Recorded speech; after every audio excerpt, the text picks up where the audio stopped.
Good morning and welcome to the 8th Annual UT Energy Week Conference.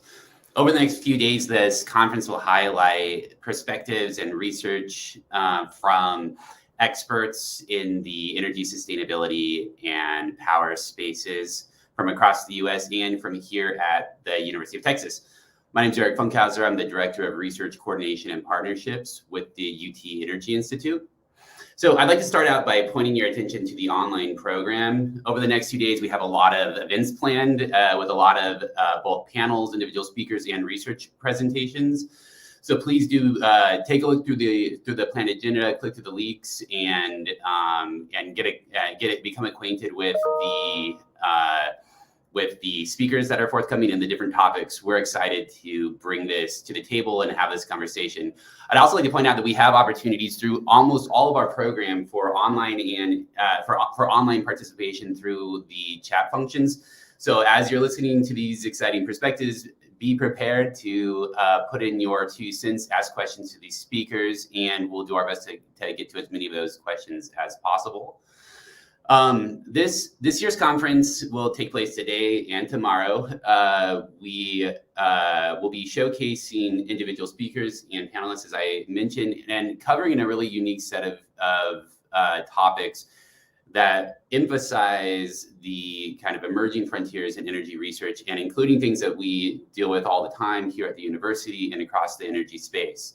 So this year we'll be dealing with topics ranging from hydrogen, advances in electrolysis and generation, to infrastructure resilience and innovation ecosystems, all the way to the other side of the program, dealing with topics from critical minerals and direct air capture. So please get familiar with the program, get excited about the speakers, both from on campus and our external visitors. We're excited to have you with us. So before we jump into the program, I'd like to get started by pointing out that this year, the University of Texas has been fortunate to partner with a handful of firms, including Affinity Engineering, Chevron, Shell, and Genesis, to host a startup competition with an award of $50,000 for UT Austin students.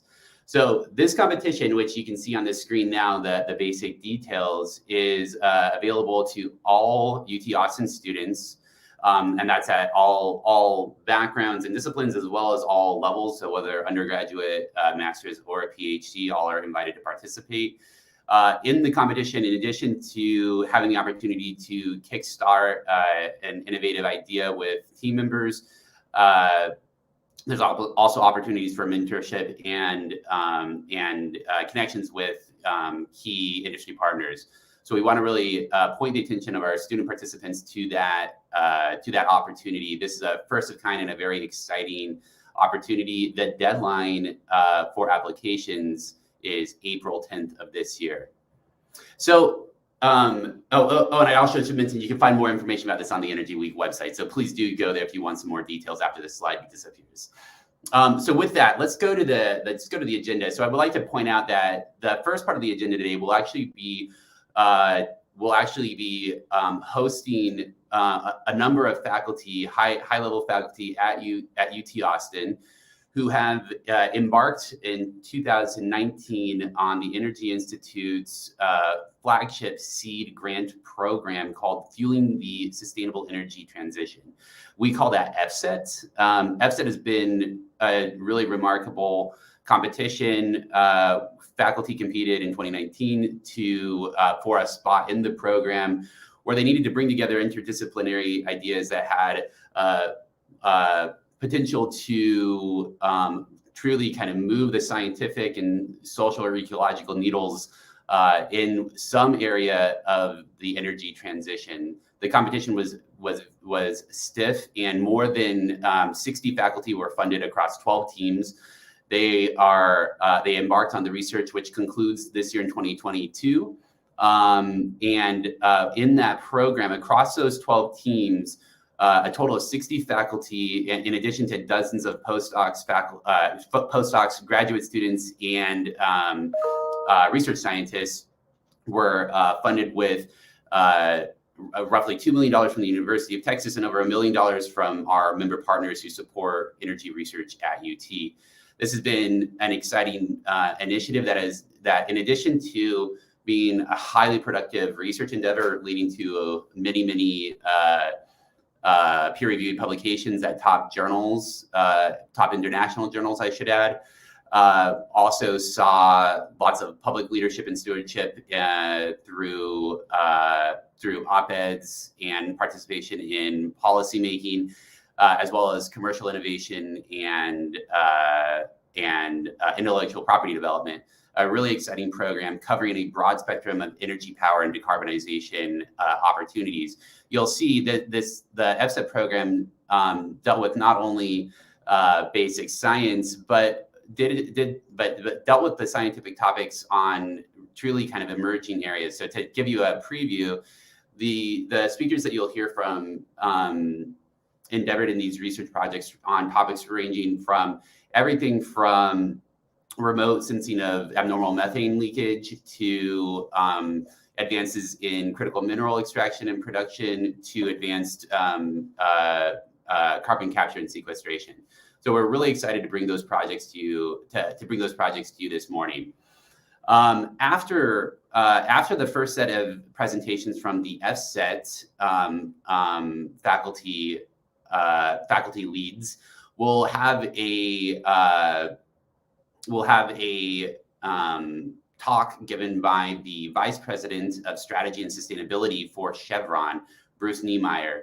They'll be speaking to us from the mobile auditorium at the University of Texas, but their remarks will be carried live here, after which we'll come back to the final presenters from the FSET showcase. After that, we will hear from two additional panels. One panel will be on the innovation ecosystem in emerging energy and sustainability technologies. And then finally, we'll wrap up today's program with a panel from experts from across the country on the state of the art and the state of the field in critical mineral supply chains. So this is an exciting first day program for us. We encourage you to participate actively, to bring your toughest and most compelling questions to the table through our online function, and to join us for as many panels as you're able. We're truly excited to have this cast of experts available for this 2-day conference. So with that, let me now wrap up my comments. We'll turn next to our first panelist, our first presenter from the FSET showcase, from the UT Bureau of Economic Geology, Senior Research Scientist Sue Hovorka, and UT Professor Leanne Kaler. So I'll conclude there, and let's look forward to Sue's remarks.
have an instruction for this.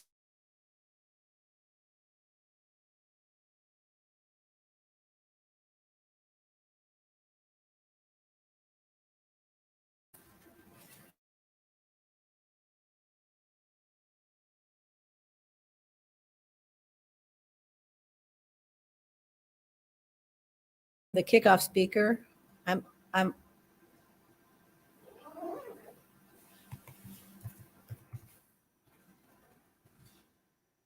I'm the kickoff speaker for this session, and as all remote sessions are a little crazy. I can't see my slides, folks, so I'll put them on the other screen and hope that they're advancing. There they are. Thank you very much. It's a pleasure to be here with you. I'll apologize in advance because we're teaching a class at 9:30, so our students will be creeping in. I'll try to mute myself. We have several speakers this morning from our team. I think we have the older slide set, so David Edelman's slides aren't and name isn't on here, but he's joining us. So we did a project that crossed disciplines, as the FSET program was designed to do, and it's been interesting and valuable. It's a collaborative between the researchers in CCS at the Bureau of Economic Geology, who've been working on this for a couple of decades. We've been Wen Song at the Petroleum Engineering has been working on micromodels. David Edelman at the law school, and David Spence at the law school, and Leanne Kaler at in communications. So we've had a good time working together on this topic. Our topic is to look at captured CO2 that's captured to mitigate climate effects, and we wanted to look at the long-term storage, because storage being long-term, that's the value. So geologic storage and deep saline formations must be permanent. If we capture the CO2, it can't leak out. Why? Because it's not renewed. We put it in one time, we expect it to, and we spend money to get it there. We expect it to stay permanently. So if it was leaking 1% per year and kept doing it for 100 years, it would all leak out, which would be unacceptable in terms of climate benefits. So we have to show that permanence is, as we expect, permanent. We mean permanent, we mean in geologic timeframes over thousands of years. So we're going to talk about three things: the leakage. Go back, please. Leakage risk inventory. I'll speak about that. Then Sahar Bakshian will come on and talk about mechanisms and limits by modeling. And then David will talk about policy and Leanne's work on public perception. Next slide. So in order for this to be a greenhouse gas mitigation, CCS with geologic storage needs to have public confidence. And that public confidence has two elements: that there will be no reversal in storage, meaning sometimes this is referred to as a clawback. If you have invested in it, you're going to get paid. That there will be no, that the payment comes from the IRS or the California low carbon fuel standard at this point. There may be other mechanisms, but there's been a concern by investors that the storage would not be permanent and they would not get paid, or they would have to reimburse their taxes.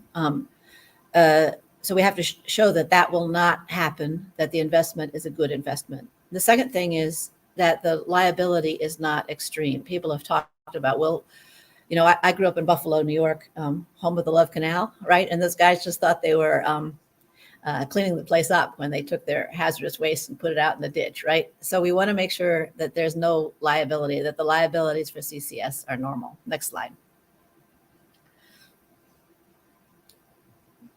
I have the next slide, please. So I won't do this in detail. The print is small, but one of the things we did in our study is an updated and pragmatic leakage risk assessment. What are the concerns? And what you see on this slide is that most of them are wells. Wells are supposed to isolate the subsurface from the surface. All wells are supposed to isolate. Every single one of them is supposed to isolate: a water well, an oil and gas well, injection well for anything. And most of them do, but there's a percentage that we hear about that don't. And so one of the things that's required by regulation is that one demonstrates that that the wells all have integrity. There are a few other things up here, seismic risk. So we've spent a bunch of time, and Sahar will talk now about her work on modeling to constrain this risk. Next slide for Sahar, I think. All right, thank you very much, Sue. So can you hear me very well? Yes, carry on. Okay, perfect. So for this project, for the geotechnical part of the project, we developed an analytical model to show the plume stabilization during the course of the storage in the subsurface. We also did some experimental, investigation to kind of study the pore scale mechanisms governing the CO2 migration and trapping in subsurface reservoirs. Next slide, please. So one of the primary risks of CO2 storage is the long-term containment risk, or in other words, the risk of CO2 and brine leakage to the shallow drinking water resources, or leakage of CO2 back to the atmosphere. And according to the physics of multiphase flow and experimental measurements and numerical modeling that have been done so far, it has been proved that CO2 plume becomes stabilized in the formation due to the contribution of some trapping mechanisms, such as residual trapping, dissolution trapping of CO2. And the contribution of these trapping mechanisms ensures that the potential leakage events would not sustain in long-term periods. So we believe that incorporating subsurface CO2 retention mechanisms into the risk assessment models is required. So to respond to this need, we developed a mathematical model driven by the principles of fluid flow dynamics to quantify CO2 plume stabilization in the subsurface during the injection and post-injection stage, and to kind of address the permanence of CO2 plume in the reservoir. So this model takes into account the physics of CO2 plume migration when we inject it into a saline aquifer and its trapping mechanisms during the post-injection stage. So using the developed model, we were able to predict the time evolution of CO2 plume or time evolution of CO2 plume footprint or extension in the reservoir, and the time scale required for complete trapping of CO2 in the reservoir.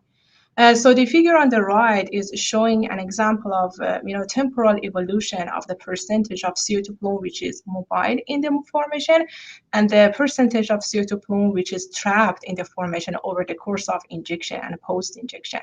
So based on this result, it is clear that the percentage of free CO2 plume decreases over time. Because a larger portion of CO2 plume becomes trapped in the pore space over time. And these results are showing that the permanence of storage is attainable after we stop the injection, and it can assure that we can gain the long-term security for any CO2 storage project. Next slide, please. So we also explored how geologic parameters such as the geometry of the storage site and fluid rock properties such as petrophysical properties, multiphase flow properties affect the model prediction.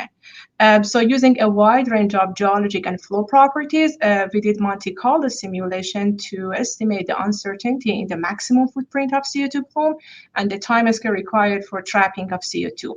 So the tornado charts on the left side show the significance of geologic factors on the model outputs. And the significance of these parameters basically determines which investment in fluid and rock characterization are most important before starting any actual injection project.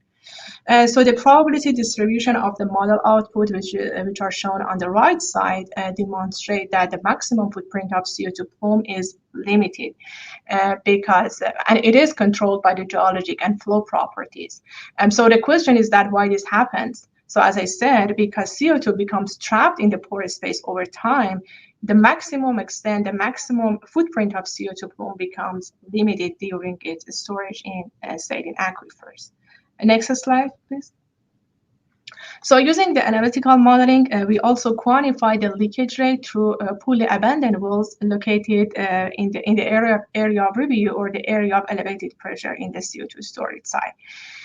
So basically, wells are considered to be high-risk pathways for CO2 brine leakage from the storage site, and because they have the potential to connect the reservoir to overlying shallow aquifers and to the atmosphere. So based on the a conceptual risk profile that has been proposed for CCS projects, most of the possible issues associated with the storage projects occur during the operational stage, during the injection stage. And the risk of CO2 leakage is expected to decrease when the injection stops, because the contribution of trapping mechanisms become significant. Next slide.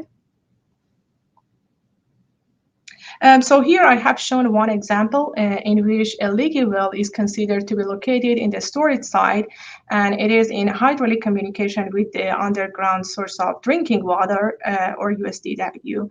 And this graph on the left shows the brine leakage rate through the leaky well during the course of CO2 injection. And we see that the leakage happens with high rates at the earliest stage of the injection, but it attenuates rapidly after a few years. So it means that the leakage is not sustainable. It declines over time. So it responds to CO2 trapping, and CO2 becomes less mobile over time in the formation, and its saturation and pressure gets stabilized in the formation, which leads to a decline in the leakage rate. Next slide. So based on the sensitivity analysis that we did using the analytical model that we developed, we found that the multi-phase flow properties, such as residual gas saturation, is the largest contributor to the uncertainty of the model prediction. And this parameter is basically a pore scale property, and it is measurable in a micromodel lab setting. So we believe that incorporating the experimental findings into our model can help us narrow down the most likely values of pore scale properties, and to better constrain, the model prediction. So to respond to this need, as a part of this FSET project, we did a collaborative work with the petroleum engineering department. They did microfluidic experiments in fabricated microchips to observe the physics of CO2 brine flow at a pore scale.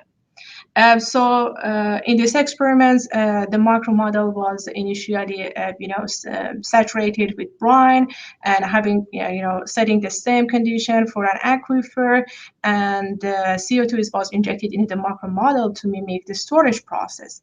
And the displacement of brine and CO2, the fluid flow, the multi-phase flow, physics was observed under using the macroscopy techniques. And in this slide, what I'm showing here, you can see some of the outputs that we got from the macroscopy of the microfluid experiments that we did for this project. So I'm pretty much done with the geotechnical part. So David, over to you. Good morning. So I'm going to be presenting Leanne's work, and since I didn't actually do the work, I'm going to sort of approach it from a pretty high level. This work, as you can see on this slide, is based on 2 papers that Leanne has worked on with a variety of other researchers. So can you go to the next slide, please? So there are really 2 basic components of this work. The first component of the work deals with what's referred to as psychological distance. And basically that's, in essence, how imminently the risks associated with climate change are felt or perceived. And what Leanne is trying to do here is understand the connection between kind of the perceived imminence of climate change and how that influences receptivity towards or support for carbon capture and sequestration. And the result is maybe a result that would be intuitive. Basically, the more imminent it's felt, the more support there is for CCS in terms of the perceived benefits, but it doesn't seem to have any effect, negative or positive, with regard to the perceived costs associated with CCS. So in a sense, the more imminently the risks associated with climate change are perceived to be, the greater likelihood there is going to be support, greater support for, mitigation methods like carbon capture and sequestration. The negative aspect of this is, for the most part, at least the folks that were surveyed in Texas, they don't perceive climate change to be imminent. And so the expectation is that over time, these perceptions will change as the impacts of climate change become more tangible. But there's going to be a lag associated with this. And so overall, psychological distance is probably working against, or at least not helping, public support for CCS. So that's kind of the first part of the project. If you go to the next slide. So the next slide surveyed, again, a group of about 760 people in East Texas. That area was selected because it's an area where we anticipate significant CCS or favorable context for CCS development. And so it's intended to be roughly representative of the population that would be most directly impacted by CCS deployment and development. Here, what the researchers are trying to do is understand, in particular, how risk perception or support for CCS is influenced both by messaging, but also by kind of the cognitive or emotional processes in the individual surveyed. And there are basically two models that social scientists think about. There's a cognitive model, which is a kind of more rational cost-benefit assessment of risks associated with something like CCS. And there's more what's referred to as affective model. And an affective model you can think of as a heuristic or kind of an associational or emotional response, which is sort of dictating support or reluctance towards CCS. I think there are two really interesting things about this work. The first is that when you message, either focusing on the benefits or focusing on the risks, and that was the two ways in which the surveys were presented to the individuals, either framing risks, or framing it from a benefits frame. What you find is that is heavily mediated, not by the affective side of an individual's brain, but more by the rational side. And that is looking at things with respect to the impacts on perceptions about benefits as well as associated with risks. The second really interesting result associated with this is that if you look at the relative influence of affect versus a sort of more rational cost-benefit balancing, there's an asymmetry between the effect on perceived benefits versus perceived risks. And so where you're looking at either a positive, benefits-oriented presentation of CCS or a risk presentation of CCS, what you find is there's an even balance, roughly speaking, between the perceived benefits and the individual's affect with regard to their support for CCS. Whereas if you're looking at perceived risks versus affect, it's much, much more driven by affect. And so what's the bottom line here? It seems like when individuals are evaluating the benefits associated with CCS, they're much, much more in their cognitive mind. And that's much more driving things. Whereas the risks are more affective.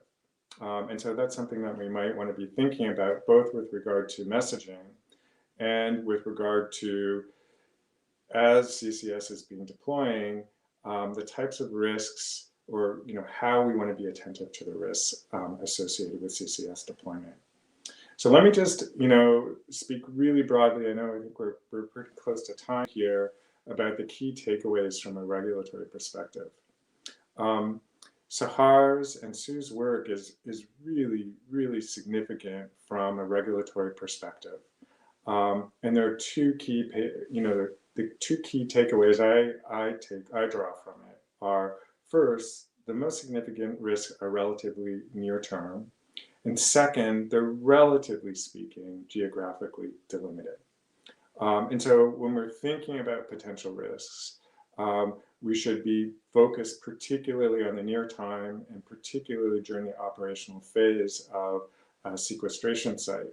A lot of the concern and a lot of the kind of worry about CCS is focused on the long-term risks. But what we're seeing in the scientific literature and the work like Sahar and Sue are doing is it's really disproportionately on the front end, and the risks associated with releases of CO2 are kind of shockingly short-term. Like really the most significant ones are within the first 100 years of the operation of the site, which sounds like a long time, but the way people have been kind of framing this typically is really, much, much more tractable.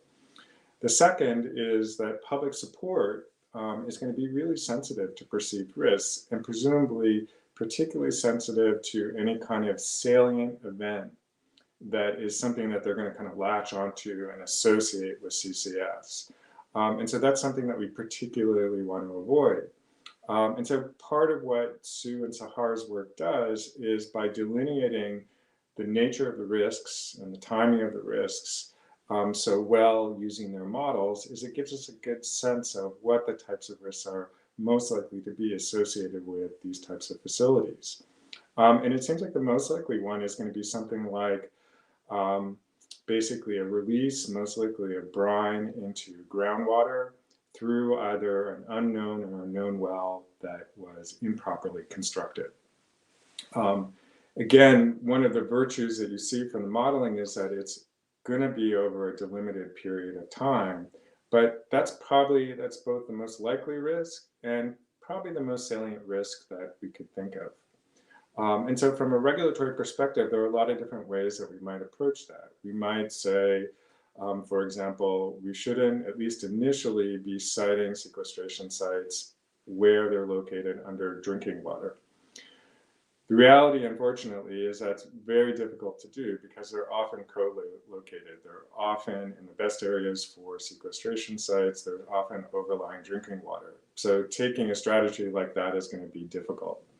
Similarly, we could sort of say we're going to try and at least avoid or create incentives for locating sequestration sites where there are no pre-existing wells.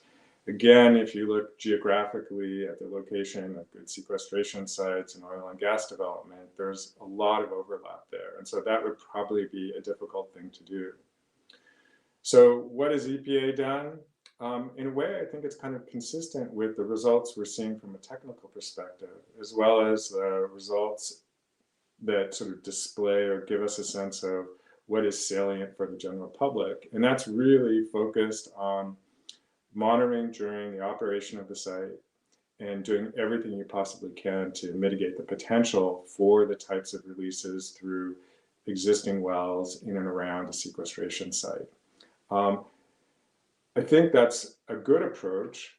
I think that for skeptics of CCS, I'm not sure it's going to be totally satisfying. And one of the things I would say about the social science work is I think it's really interesting that the general public, in part because it's not very familiar with CCS, in a way is kind of more open-minded towards it. I'm not sure that's true of a lot of people who are really, thinking about energy policy and thinking about the different opportunities for mitigating CO2 emissions. It strikes me that within that community, there's actually, AFACT may actually be having a very significant impact on the way people view the costs and benefits associated with CCS. So I think it would be interesting to do kind of some of this social science research, looking at different cohorts of individuals who are maybe a little bit more sophisticated or paying more attention to climate change and the different ways to mitigate CO2 emissions. So I think I'll stop there. I don't know, Sue, if you want to say something about this final slide, but thanks for having the opportunity to discuss the project.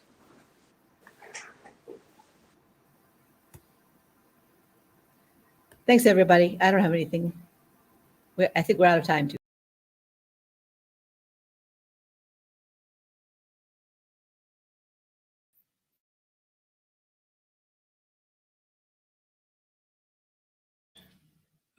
Hi, everyone. Thanks so much for being here. My name is Daniela Rumpe. I'm an assistant professor at the Jackson School of Geosciences, and I'm going to represent my team in our project on linking plant strategies to complex subsurface hydrology to predict ecosystem carbon storage across Texas. And this is a project that has been funded by ExxonMobil through the work of the UT Energy Institute, and we're just now kicking off in this past year. And so I'll be sharing with you a lot of motivation behind this work and some of our preliminary results. And so I'm representing a big team across campus. The big crux of this project is that we've got biologists and geoscientists talking to each other about near surface processes and about carbon capture and storage and ecosystem carbon storage. And so I'm representing Caroline Ferrier, who's an assistant professor in integrative biology, and Amy Wolf, as well as an assistant professor in integrative biology, Tim Kite, and then Ashley Methane, who is a professor in the Department of Geologic Sciences with me, and Dana Chadwick, who was with us as a postdoc and is now at NASA JPL. And so the motivation for our project is that there is a tremendous amount of uncertainty in terms of the future of the carbon cycle and the water cycle when it comes to the role of the biosphere and the role of plants. And so the goal of this project is to reduce uncertainty. And the goal here specifically is to better understand the role of plants in carbon storage and in CO2 sequestration from the atmosphere, and whether their activity below ground constitutes a carbon sink or a carbon source. And of course, this will depend on the material, and I'll give you a little more background in a moment. But the goal of this project, is illustrated here in this cross section, is to link different fluxes below ground and above ground to better understand carbon transport and storage. And so we start with fundamentally fluxes of water and gases. Think about the role of plants in moving that water and in moving gases, and then the mass that is either in the gas phase or dissolved in the fluid phase. And that includes the transport of reactivity or carbonic acid that drives chemical weathering, and chemical weathering, including specifically the dissolution of carbonate minerals, which are prevalent in Central Texas, the location of our project. This weathering includes carbon, as you can see here in these reactions. And so over geologic timescales, the dissolution of carbonate or carbonate weathering, the entire process is thought to be relatively neutral, where precipitation of calcite, perhaps in the oceans, might, any CO2 that was sequestered by the dissolution reaction is then reprecipitated. And so over long time scales, we have a relatively neutral reaction, but over short time scales, what might happen is that accelerated carbonate weathering associated with the activity of plants, or also associated with increases in carbon dioxide in the atmosphere, increases in reactivity of the fluid that's draining landscapes, could enhance this dissolution part of the reaction, leading to sequestration of CO2 at timescales that are relevant to decisions that we might make about meeting our sequestration goals. And so the fundamental questions that we ask are, what is the role of plants in enhancing weathering, or perhaps routing any CO2 that might be in the subsurface as a product of, for example, microbial respiration to the atmosphere? So do they enhance the sequestration of CO2 from the atmosphere via mineral weathering reactions and the allocation of carbon within their biomass? Or might the enhancement of, for example, woody encroachment or the planting of trees strategically, might that increase the flux of carbon dioxide to the atmosphere? And there are many, many underlying uncertainties that prevent us from being able to answer this question at large scales, or even at an individual field site. And so those are some of the questions that motivate the project. And I should emphasize that the plant strategies and plant physiology that drives carbon storage are also highly uncertain. And so what our approach has been is to bring together biologists and geoscientists to better understand the interactions between plants and the subsurface. And so to do this, we have two key research tasks associated with this project. One is to develop a site where we can monitor these fluxes and understand how they might be evolving and their controls. And I'll tell you about our progress on doing that. And then we're also aiming to better understand how prevalent the interactions between plants and the underlying rock might be globally, and what rocks these plants are located on, what their hydraulic strategies are, and how these interactions might proceed in a higher CO2 atmosphere. And so to that first point, we've made some progress in better understanding the extent to which plants are interacting with their substrate, with rock. And so I'm showing you here just a map of above ground biomass in the continental US, emphasizing that the places that have a lot of biomass sometimes tend to be places that don't have a lot of soils. And that means that plants are directly interacting with rock. And so we developed an algorithm or a technique to better understand how much water for transpiration, evapotranspiration, is being sourced from rock, to better understand how prevalent this phenomenon might be. And what we found, and this is a paper out of our group, is that it turns out all the places shown here in purple and green are places where plants are consistently taking up water from rocks, suggesting that their roots and the root exudates that may enhance weathering are active across these areas. And in places that are shown in green, which you'll see some places in central Texas, those places, water is withdrawn every single year from rock, meaning that it's not a reservoir of last resort. It's not something we're only worried about during drought periods, but this is happening consistently. And so this suggests to us that this deeper rock is part of carbon cycling in a way that we haven't necessarily acknowledged before. Our understanding of CO2 effluxes from soil respiration tend to be dependent upon our understanding of microbial processes in soils. And now we have to extend this conceptual model to include fractured and weathered bedrock that commonly lies beneath soils in forested areas. And so we've used some field studies across California and Texas to validate these remotely sensed estimates of water use from bedrock. And I'm showing here in the top right the comparison of those field studies to our remotely sensed estimates that are shown as maps here. And what we can take away is that this phenomenon is not specific to a particular rock type, a particular plant type, or climate, but rather it's quite pervasive, which suggests that we might need to pay attention to this new conceptual paradigm of including rock in our understanding of soil respiration and water cycling across larger scales than, say, just central Texas. And so our next steps in this project are to better understand the species-specific water use strategies and species-specific plant physiology and responses to water stress from both a theoretical framework and from a field framework where we make observations and test hypotheses. And so that guides our field monitoring, where we've established a site about 45 minutes west of campus, thanks to the donation of a Jackson School alum.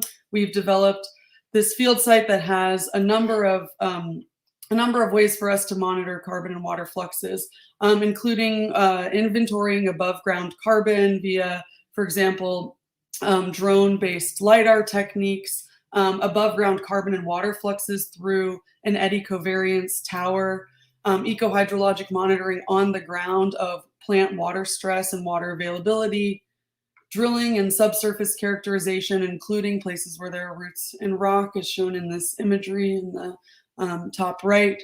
We've done extensive drilling and coring across the property to understand the carbonate minerals present and their susceptibility to weathering. Notably, carbonate dissolution creates enhanced porosity, enhanced water availability, both to groundwater recharge and to plants. And so there's a lot of implications of the work that we're doing specific to Central Texas and other places underlain by carbonate bedrock. We've also been monitoring the fluxes of oxygen and CO2 through unique gas ports that we've installed across our field site. And to date, we've been able to see, because of our experimental design, where we're selecting 3 different land covers, an oak woodland where juniper has been removed, a juniper and oak mixed woodland, and grass. We've been able to compare these CO2 fluxes coming out from these 3 land covers to better isolate the impact of the plants on carbon fluxes and the fate of CO2 that might be released due to carbonate weathering. And so we have some preliminary data here showing strong differences between the 3 land covers, allowing us to test hypotheses about the role of plants. Importantly, we've been doing some pretty advanced detection of water storage in the subsurface, which is key to the above ground carbon storage in plants, or the converse, which would be the loss of carbon storage due to, say, large scale mortality due to drought. And so it's critical that we understand water storage in the subsurface. And so we're using geophysical techniques, including neutrons shown in a photo in the right, and nuclear magnetic resonance. And nuclear magnetic resonance allows us in particular to connect the pore spaces and the product of weathering and the pore scale environment that controls the transport of gases, the reactive gases that are needed to drive weathering and to grow roots, as well as the transport of both water downward that might have dissolved inorganic carbon in it and gases upward to the atmosphere. So we can connect pore scale properties to water storage dynamics by looking at the magnetization decay and inverting that for other features. We've also been able to use neutron across the site to detect that indeed a significant amount of water is stored. This bottom right-hand plot here shows water storage time series across a bunch of boreholes at our site. And what we've shown is that there are dynamics, and these dynamics are key to understanding the behavior of the plants and the water fluxes and carbon fluxes driven by the plants above ground. And so we're able to bring together both the below ground water and carbon fluxes and the above ground water and carbon fluxes and stores. And in the future, we hope to extend this monitoring to include actual water samples that allow us to detect the fluxes of inorganic carbon in water that might be lost from the system, so that we can better understand the extent to which these plants and their impact on their substrate that they're rooted in has on carbon cycling. And so with that, I will thank you and include here my contact info, and I'm happy to put everybody in touch with folks who are, the other folks who are included in this project. Thank you so much.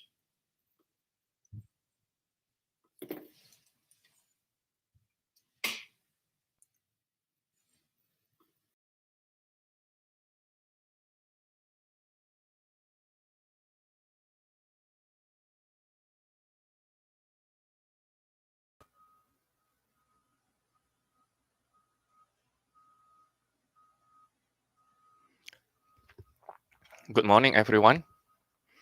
I'm pleased to present our recent work on making the electric grid more resilient.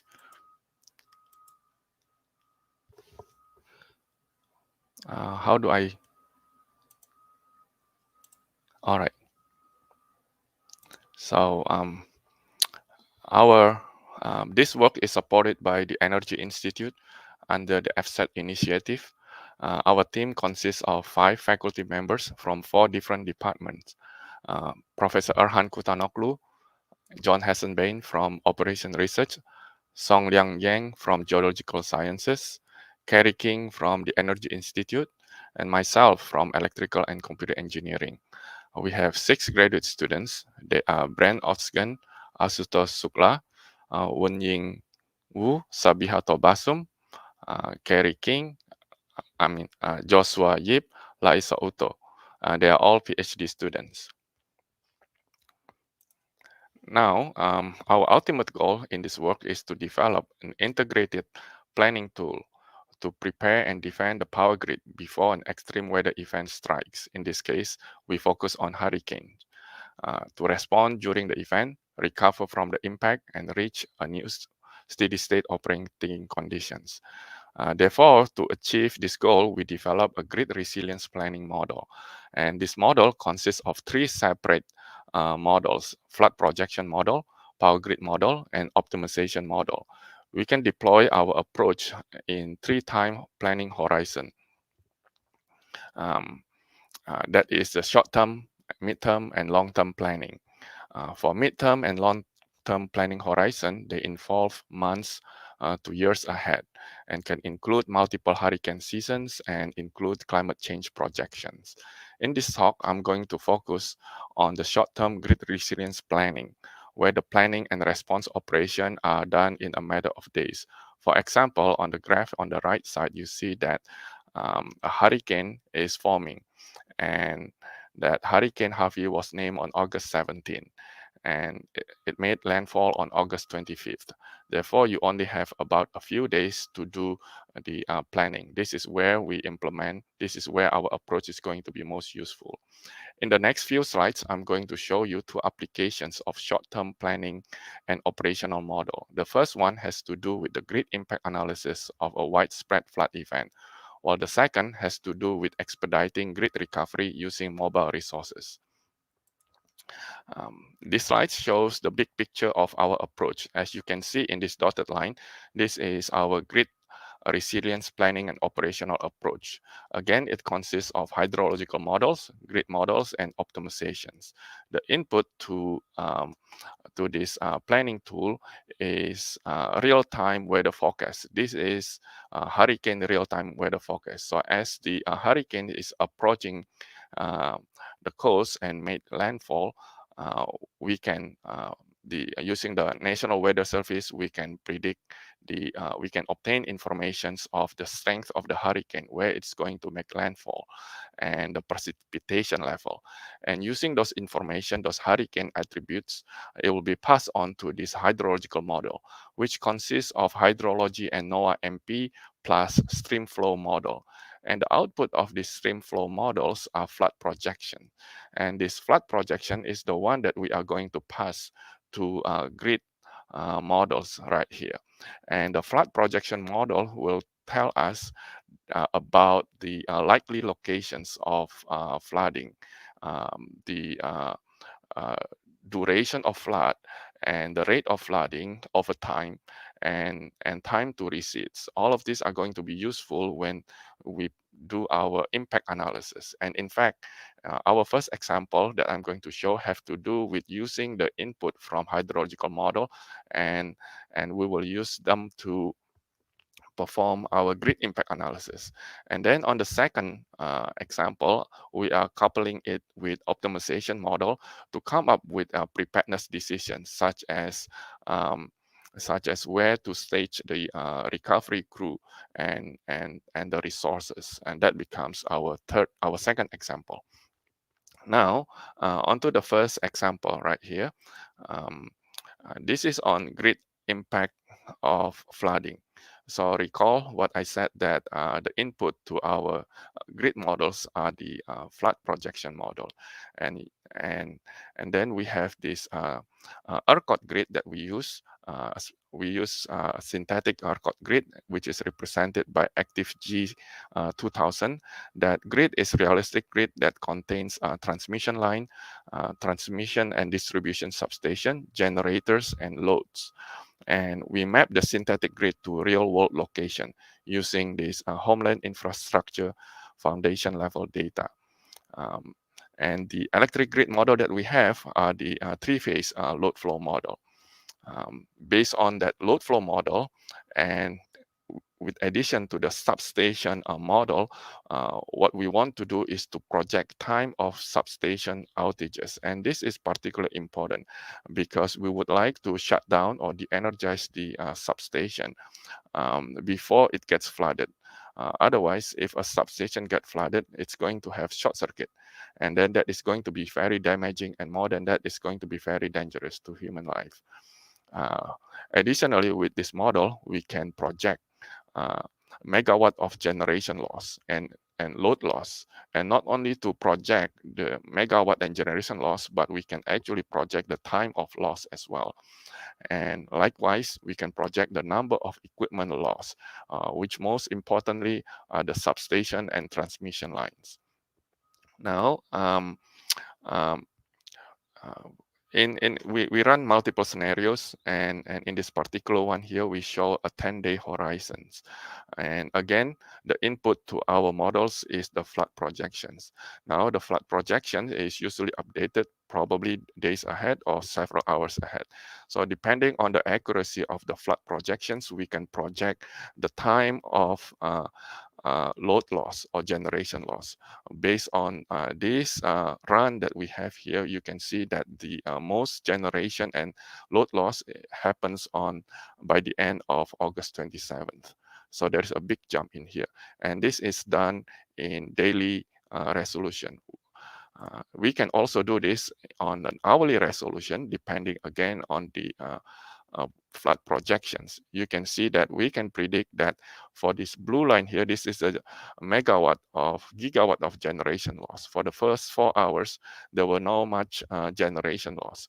But then by the end of the 5th hour, we see that you have generation loss amounting to 3 gigawatt, which is rather substantial.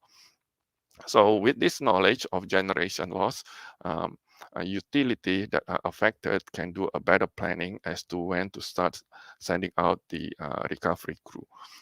And we can see also that the load loss in here is progressing because the load gets flooded from hour 1 to hour 2 and so on. Whereas the generation facility is not as much flooded in here, but then it gets flooded by the end of hour 4 right here. Now, we can also do a projection of substation loss and line loss as to when the substation is going to be lost. For example, in here, if we have an 18-hour of flood projections, if the projection is made on hour 1, we can have a projection all the way up to hour 18. So we know that by hour 8 in here, we have approximately about 20, 25, 30 substation are going to be lost. And we also know where these substation are going to be and the amount of buses that are going to be lost as well. And same thing in here has to do with transmission line, how many transmission line are going to be lost and when they are going to be lost.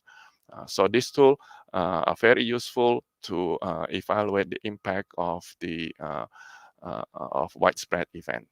Now, moving on to the second example right here.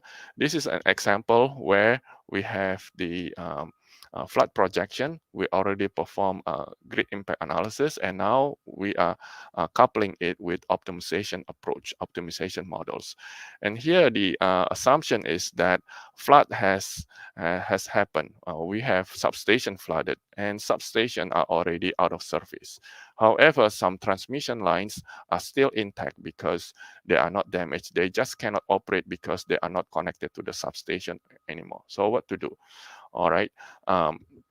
So what we want to do here is to demonstrate the application of mobile resources to aid or to expedite the recovery. So what we want to do here is to deploy our mobile resources to restore some functions of the substation, either fully or partial. Or even if possible, we would like to bypass the flooded substation. So we can stage the mobile resources just outside the substation, maybe some distance away that is safe, and then we bypass the substation. And then that flooded substation can be repaired by pumping the water out, and then repair could happen. Now, our mobile resources that we consider are two kinds. One is a transformer mobile resource, and the other one is a circuit breaker mobile resource. Now, the way that we test our approach in here is that we use an IEEE 24-bus test system. This test system, although quite small, but it's informative and really help us to understand the whole process. We have total load of 2,850 megawatt with 3,000 megawatt of generations. And this is the one line diagram of the system. Now we say that the utility here has resources of 5 mobile transformer and 10 mobile breaker. And the 10 mobile substation here is made up of generator step-up transformer.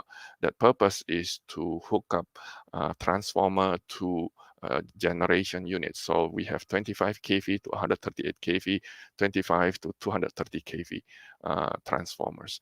And then we also have step-down distribution substation transformer as well. And then we have branch transformer connecting from 230 kV to 138 kV. So, and in this example here for our optimization formulation, we developed the formulation that prescribes the application of mobile resources in coordination with the restoration of flooded substation. And this is a two-stage scenario-based stochastic mixed integer linear program. The first stage is deployed before the flood event horizon. So this is before the flooding happens.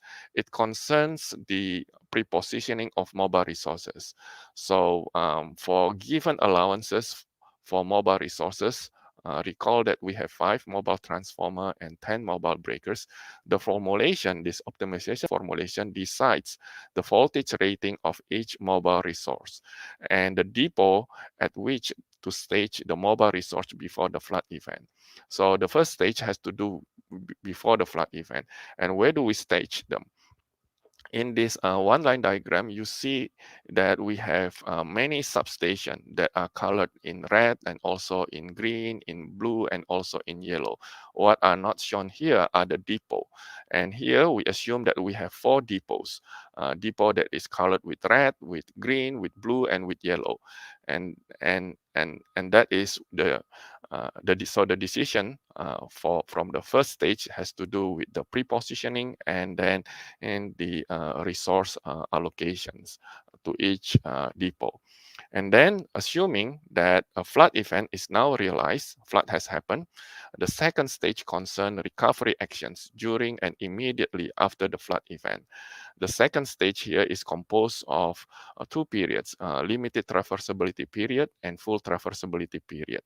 For the limited traversability period, this reflects the early days of the flood event, where roads may be flooded and obstructed by debris.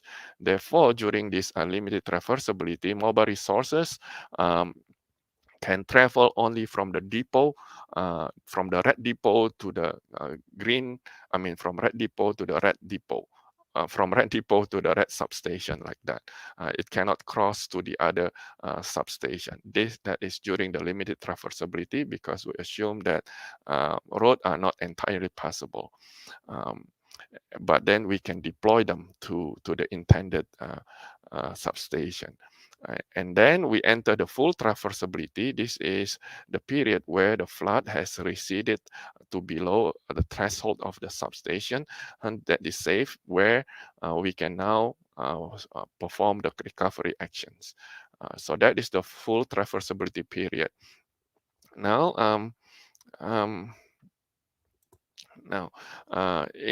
we run many flood event scenarios to test our formulation and to demonstrate its robustness. And this is just one of the many scenarios that we run. So this is the flood scenario. Scenario 1 for day 1, this is when the hurricane just made landfall. And then by day 4 here, we already see that there are these many substations that are flooded, that you can see colored in purple. Substations in purple are flooded and they are not accessible.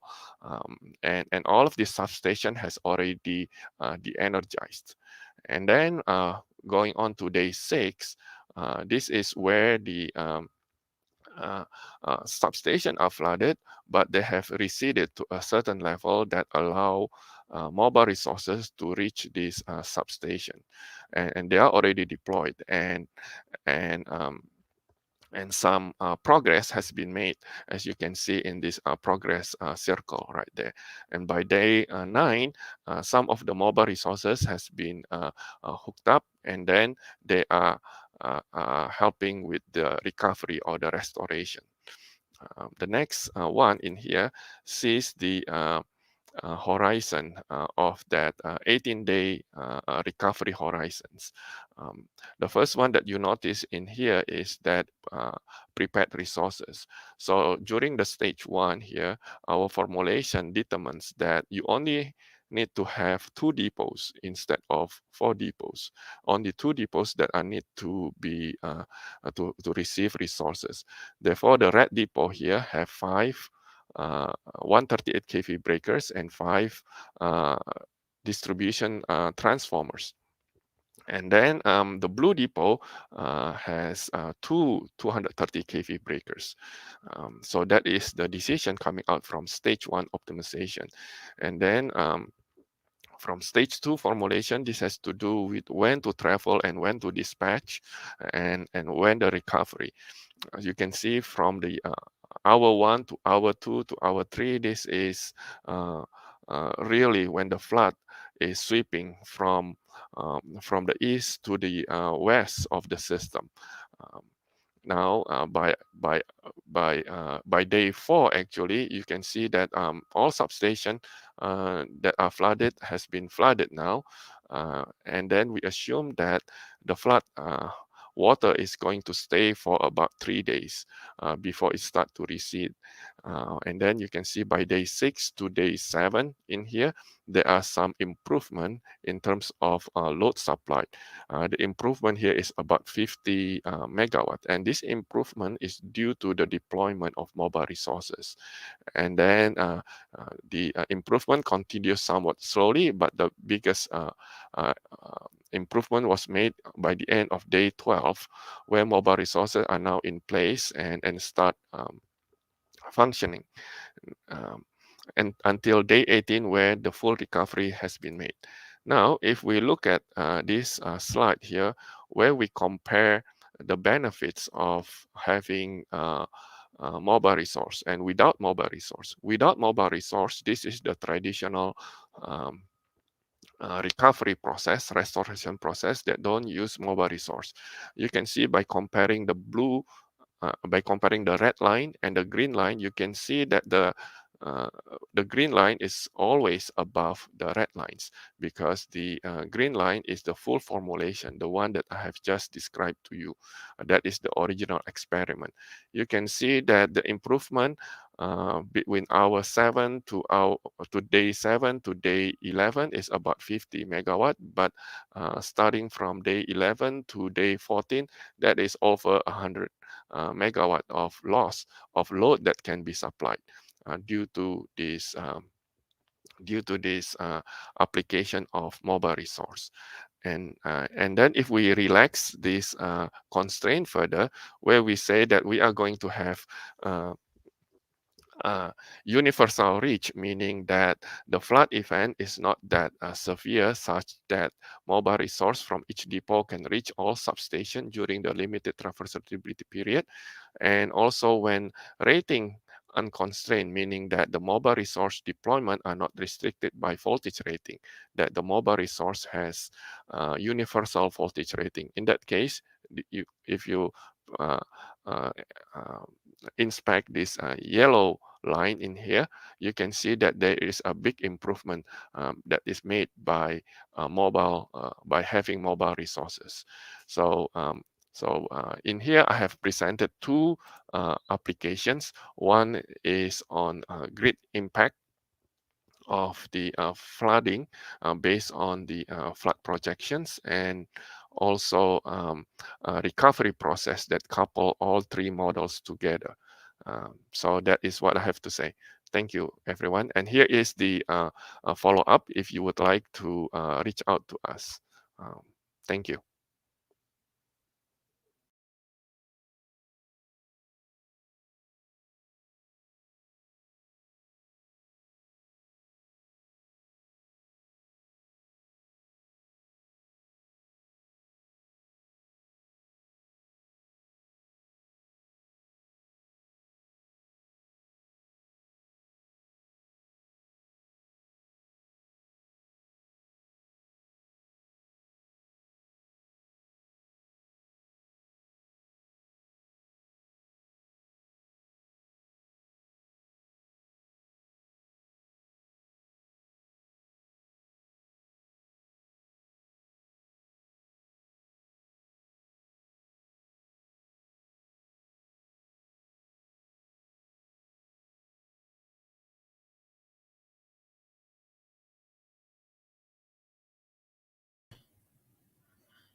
Good morning, everyone. Can you hear me?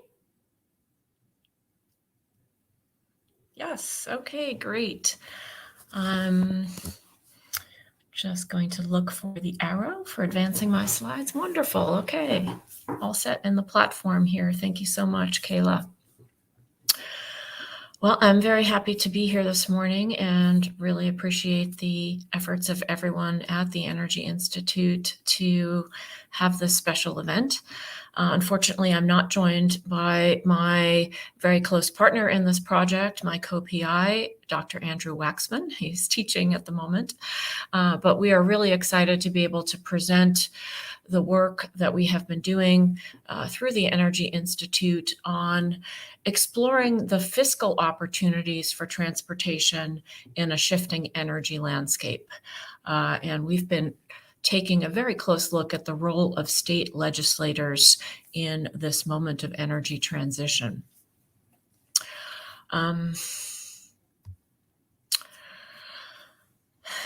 What I'd like to do in this presentation is talk a little bit about the motivations for our project and the kinds of research questions we set out to answer, and then to really dive right into how we've structured our research and to highlight some of the main findings and contributions that we have been able to complete thus far, and talk a bit about our next steps for the project.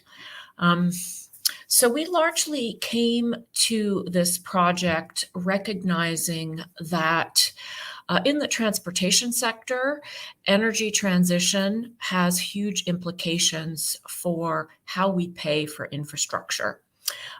Given that the majority of resources for infrastructure funding in transportation come from motor fuel taxes, we recognized that the transition to new energy sources and lower carbon fuels really represents a threat to the predominant funding source in transportation. And we also recognized that state legislators play a very significant role in transportation governance and policymaking, particularly with respect to transportation funding.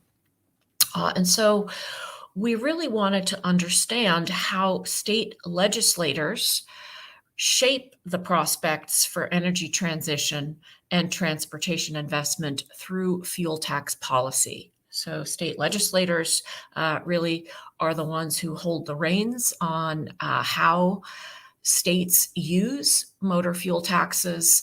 And given that this funding source is quite unstable in a phase of energy transition, we wanted to focus on those subjects, state legislators. We also wanted to understand how lawmakers generally perceive this conundrum of the shift in transportation energy sources and it poses for our conventional revenue sources, which are, reliant on petroleum-based fuel taxes. And we also wanted to understand what kinds of political costs legislators incur for pursuing increases in transportation taxes or other legislative opportunities in this domain. So these were our primary research interests. I will also note that in the transportation policy space, state legislatures have received notably little attention. And given the fact that states and local governments are responsible for paying for about 75% of our transportation infrastructure costs, they really do have a significant role to play.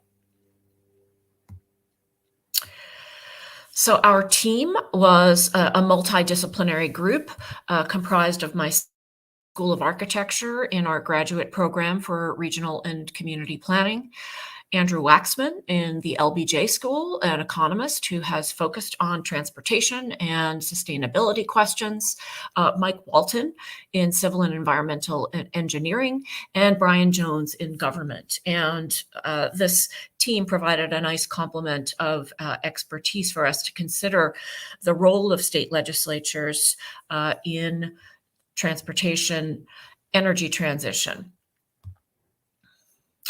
We were also supported by the Texas Politics Project, specifically Jim Henson and Josh Blank, who were great contributors to our conduct of focus groups and our national survey, as you'll hear about.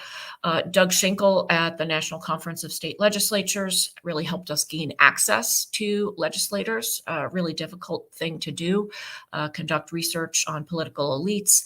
And we were supported by a number of very talented graduate students in government, the LBJ School, and civil and environmental engineering. So our project structure was divided into two phases. Our ultimate goal was to understand the national landscape among state legislators involved in their state's transportation committees. And before we sort of reached out to our primary research target across the nation, we wanted to do a preliminary research to prepare us for that national survey. And this preliminary work, or first phase work, involved an analysis of existing moves by state legislatures to make changes to their state motor fuel tax structure or state transportation funding structure more generally, to inventory the kinds of legislative changes and moves that states have taken to modify or adjust their transportation funding sources in this moment of energy transition, and to also understand from a smaller set of focus groups with state legislators how these lawmakers really sort of thought and talked about the transportation issues in their states and what they perceived as kind of the most pressing problems, how and where energy transition in the sector sort of entered on their radar screen. And this work has prepared us for our second phase strategy, which was to launch a national survey of state lawmakers involved in transportation. And that is a survey that we have been actively fielding over the last number of months and that we have just closed. So on to some of what we have learned thus far. So first, I'll talk a bit about the work that we looked at to explore how legislators fare when they make changes to their state gas tax structure. We were particularly interested in empirically testing whether or not makers who raise gas taxes experience some kind of electoral penalty. And if so, does that penalty differ based on whether or not road conditions or infrastructure conditions in the state are poor, leading us to think that voters might be willing to tolerate an increase in the gasoline tax if they perceived that road conditions required it. So some highlights from this work. We did find that there are significant electoral costs for state lawmakers with raising the gas tax. The likelihood of the incumbent party to retain its share of the votes was significantly lessened when the legislature had moved forward with a gas tax increase in the previous year, but we also found that that electoral cost did not appear to be conditioned on road conditions. So, regardless of the condition of infrastructure, voters were not more or less tolerant of gas tax increases. And we did this work, with a variety of checks for robustness, testing for interactions with infrastructure conditions and quality, as well as some economic controls. So our next steps with this work is really to advance our identification strategy and ensure that we don't have any kind of endogeneity in our models. We're doing this by using an instrumental variables approach and various border discontinuity approaches. And we're also, exploring the penalty over time. So how does the electoral penalty change over time, and how does that sort of interact with other environmental policies?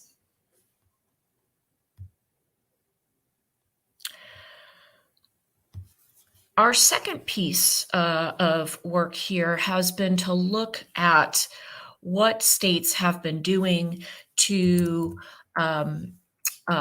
make changes and amendments to the structure of their state level funding sources, primarily the gas tax. And doing this is a largely descriptive exercise. So we have assembled data on state legislative changes to the gasoline tax and transportation funding sources in their state over the past 20 years. And we are using that information first to tabulate sort of legislator votes on how state lawmakers have supported these changes, but also to provide a descriptive picture of the kinds of changes and tweaks and modifications or full-out abandonment that states have pursued in terms of their motor fuel taxes. And what you see here on the screen is a kind of our results from across the U.S. State activity on legislative changes to the gas tax over time. Some states have been extremely active, some states less active. Overall, I think we can say that there is a lot of heterogeneity out there in terms of the kinds of legislative approaches states have taken to their motor fuel taxes in this moment of or increasing period of energy transition. States have been indexing their motor fuels taxes to inflation, allowing the revenue source to grow over time without legislative action. They've pursued a variety of approaches in terms of how they index it or what triggers the indexing. There's a lot of variety in terms of how many times states have adjusted their motor fuels taxes over time and whether or not they allow or have moved to allow the use of sales or taxes on gasoline, or whether or not they've swapped, moved from an excise tax to a sales tax, or vice versa. So our aim with this research is to provide a descriptive picture of the kinds of legislative strategies that states are using and to understand what makes some strategies more attractive than others in this particular moment. Our third piece of work leading up to our national survey has been legislator focus groups. We have conducted a series of 5 focus groups with state legislators across the U.S. We've spoken to 23 different legislators from a variety of political contexts in their states. And primarily, we wanted to kind of identify the framing that would be useful for a national survey. So how did these lawmakers characterize the transportation issues that were top of mind on their states' agendas? How did they talk about policy challenges in transportation and solutions with particular respect to energy transition?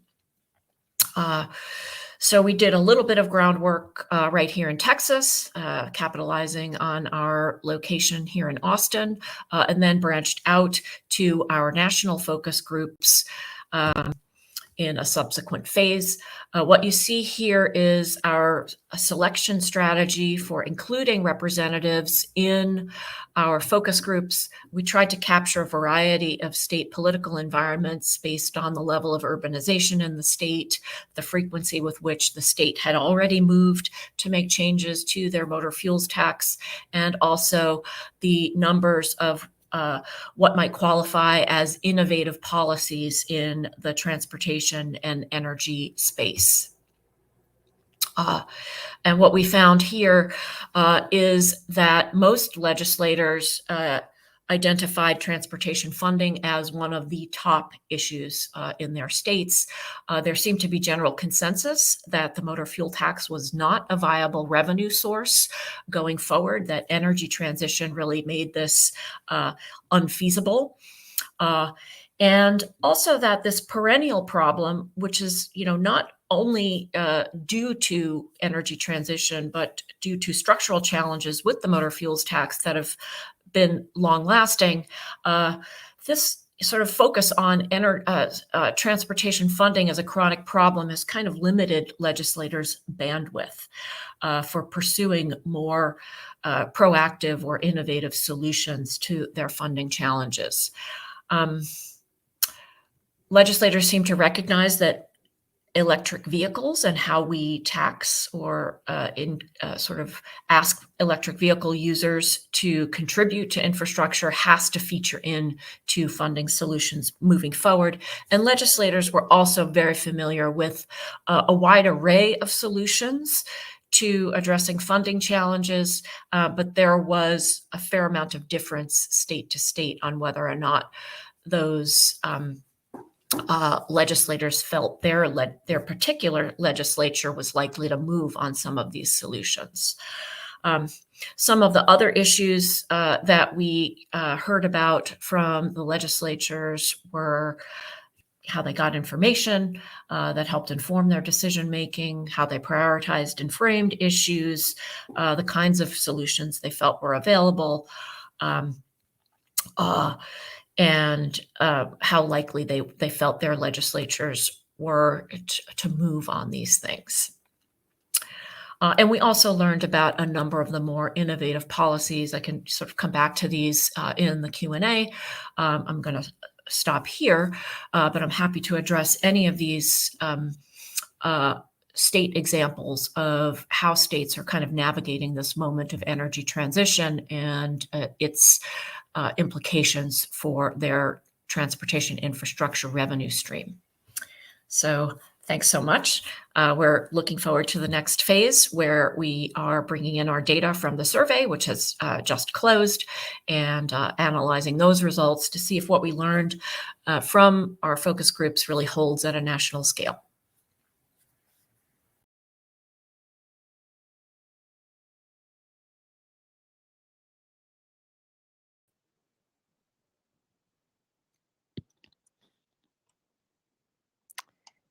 Hello, welcome to our presentation, Smart Decarbonization of the Built Environment in the Nexus of Climate Change, Population Growth, and Technology Adoption.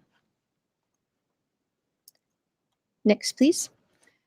Like all of the FSET projects, this is an interdisciplinary team, in this case between the School of Engineering, the School of Architecture, and the School of Public Affairs, as you can see here. Starting with Zoltan Nagy from the Cockrell School of Engineering, myself from the School of Architecture, Ariana Beck from the LBJ School of Public Affairs, and Cale Reeves, also from the LBJ School of Public Affairs. Next, please. buildings have a large impact on climate change. Roughly 30% of all greenhouse gas emissions stem from buildings, mostly from heating and cooling. So we're looking at how we can address this. Next, please. We know that cities are the place to deal with reducing emissions, but there's no way to easily gauge the impact at the city scale of the combination of strategies that are needed. Next, please. Very few tools exist to project expected emissions for combinations of decarbonization scenarios. For this reason, we've developed a framework that can project expected emissions that would arise from various development and decarbonization strategies combined. We call these impact pathways. And you can see this work through the links at the bottom of the screen as a paper, and also we have a dashboard. We know that decarbonizing the built environment involves these 4 areas: electrification of end use, such as heating and cooling, high efficiency HVAC and lighting, local photovoltaic generation, and grid decarbonization. Next, please.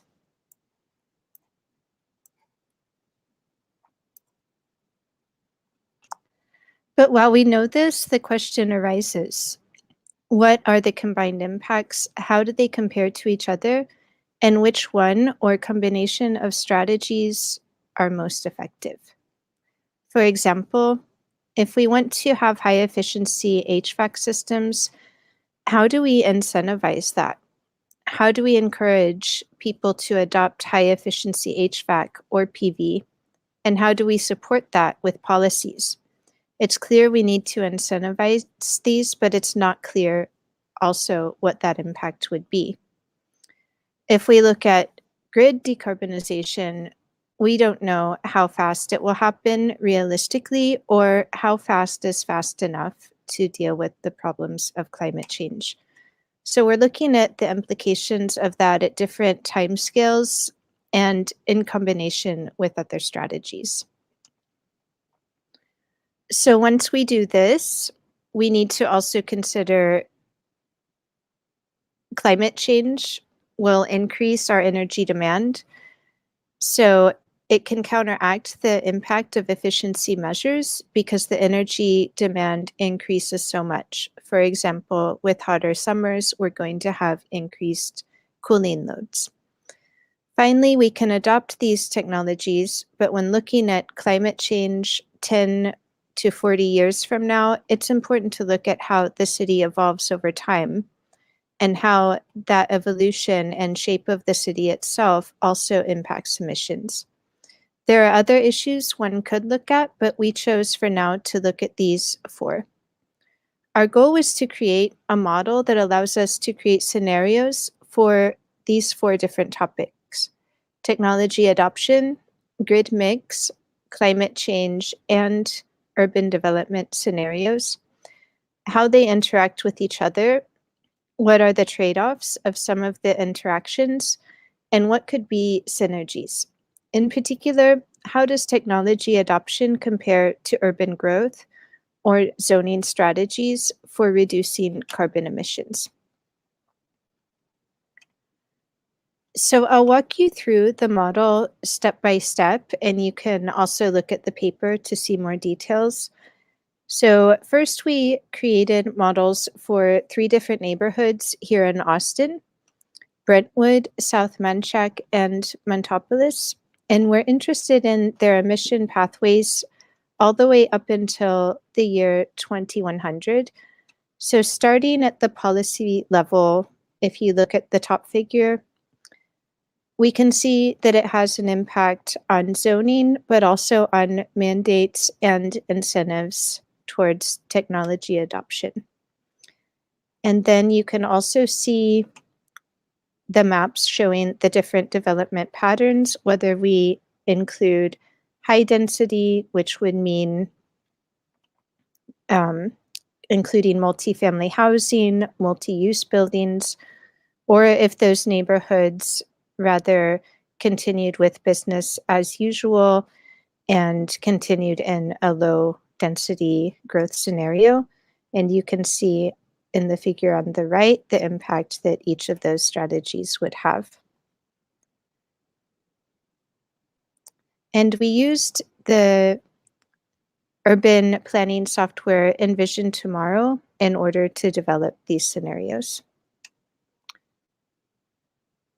Okay, next, please.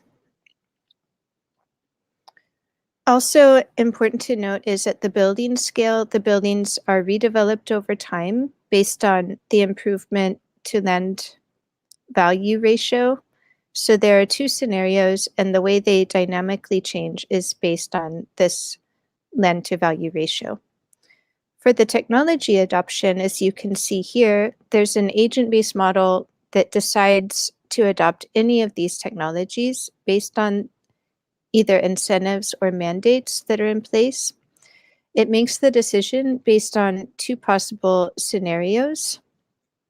And we look at these in terms of one, which would be trying to incentivize that people would adopt these technologies, and the other scenario would not incentivize. Next, please. So as the parcels of land are redeveloped into new buildings every year, we then model and simulate the available buildings in the neighborhood for any given climate scenario in order to calculate the energy demand of those buildings. For the buildings that have certain technologies, the energy demand is reduced accordingly.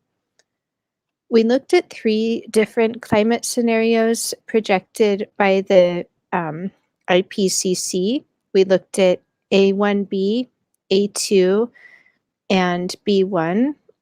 And as you can see from the figure on the right, the bottom B1 scenario is roughly on a pathway to 1.5 degrees Celsius warming by 2100, and the others are looking at a 1.5 degrees Celsius increase in temperatures by 2050 and 2.5 degrees Celsius by 2100. Next, please. So all energy is addressed electrically, which is a strong assumption that we make to keep things simple in our models. And then we convert the energy into carbon equivalent emissions based on a given scenario. And you can see the results in the graph at the right. If there's no change, the carbon emissions will remain what they are today. And the rapid adoption of alternative fuels for the grid mix would result in the bottom line you see in the figure.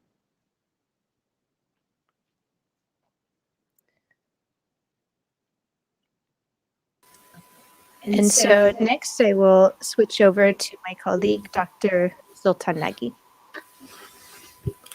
Thank you, Dr. Faulkner. I'm happy to be here and walk you guys through the results of our model. So to summarize the amount of scenarios that we had, you can see here we have 2 urban development scenarios, so more of a business as usual, low density, and the more aggressive high density development. Within those, there's 2 mandates scenarios, one that supports technology adoption, one that does not support it. And then within those, we have 3 climate scenarios and then 3 grid decarbonization scenarios. So it's a lot of data.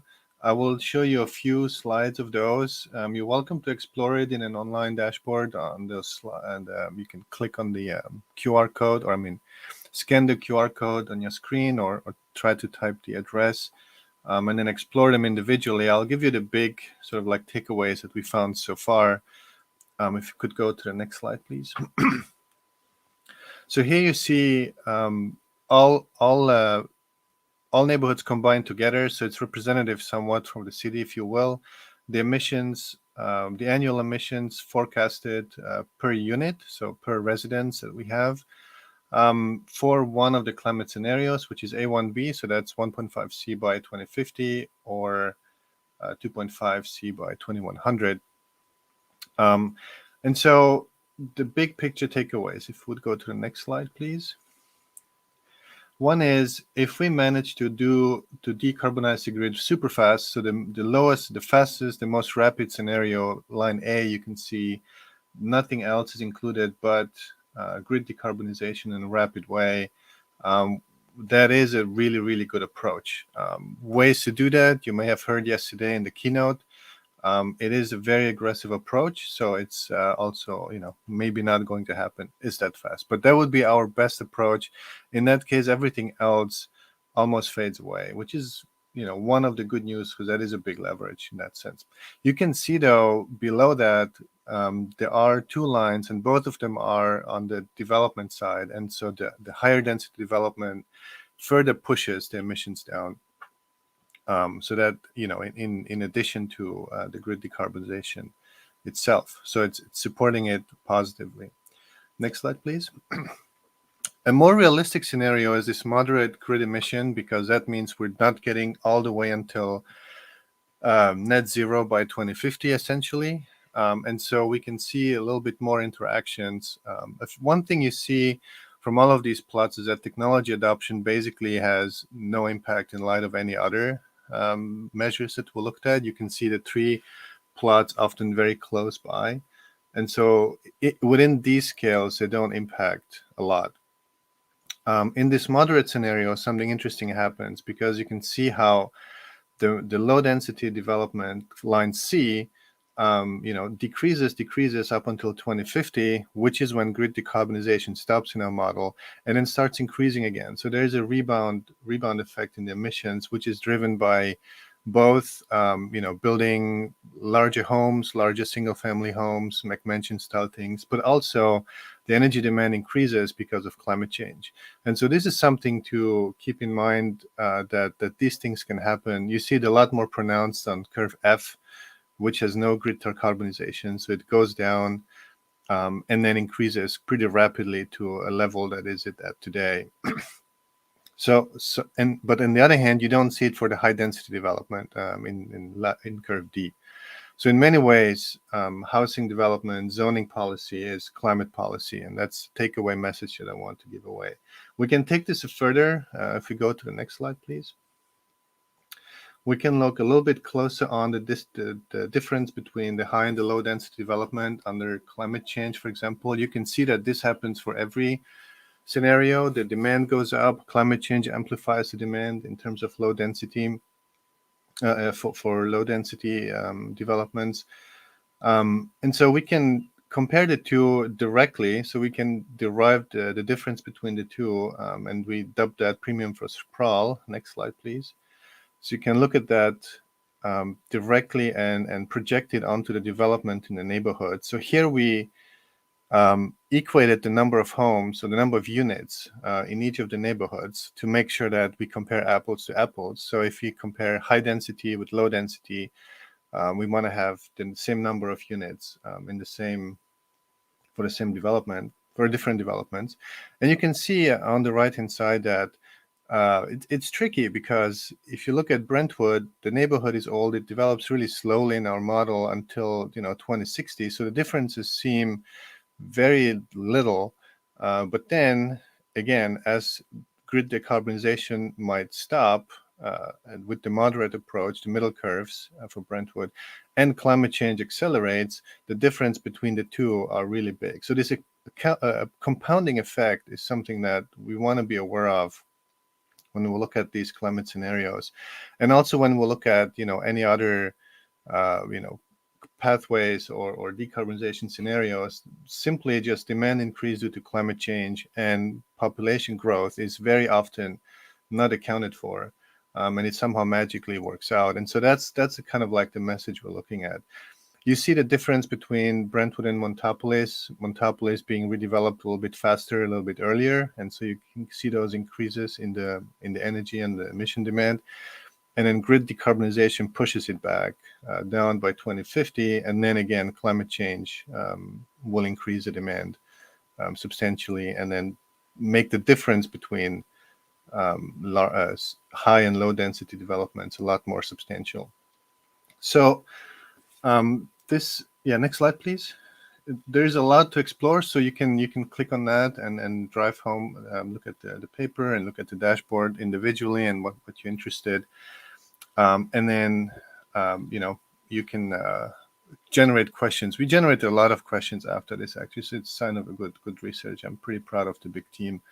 If you go to the next slide, I'll present you with the big conclusions. So one of the things is that between high and low density developments, we already know, transportation emissions are a lot smaller for lower density low density neighborhoods. So here we also show that in general, the built environment is a lot better in terms of emissions for low density. This is directly linked to a recent policy. You have seen some cities have started to abolish exclusionary single family homes. So this came out at the same time as this work, and that puts directly the numbers to that and supports those kinds of policies. We want to have more of those and exclusionary as single family homes and minimum lot sizes and all that nonsense. So that's the first point. And we can project these forward and look at the interactions, because optimizing for scenarios is one thing.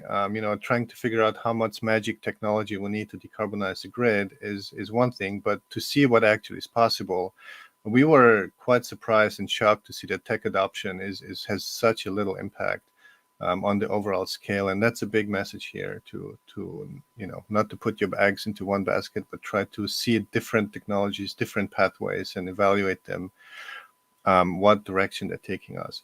One thing to be aware of, which was also something we didn't expect, is a rebound effect. So depending on how your city develops and how you manage to decarbonize the energy emissions, you may actually turn things back along forward. You might put yourself onto a path today where you only see the effects in 30, 40 years, which is also something to be very, very aware of. I mentioned we need to think about climate change and all these emissions, because that's not going away. You all seen the report yesterday.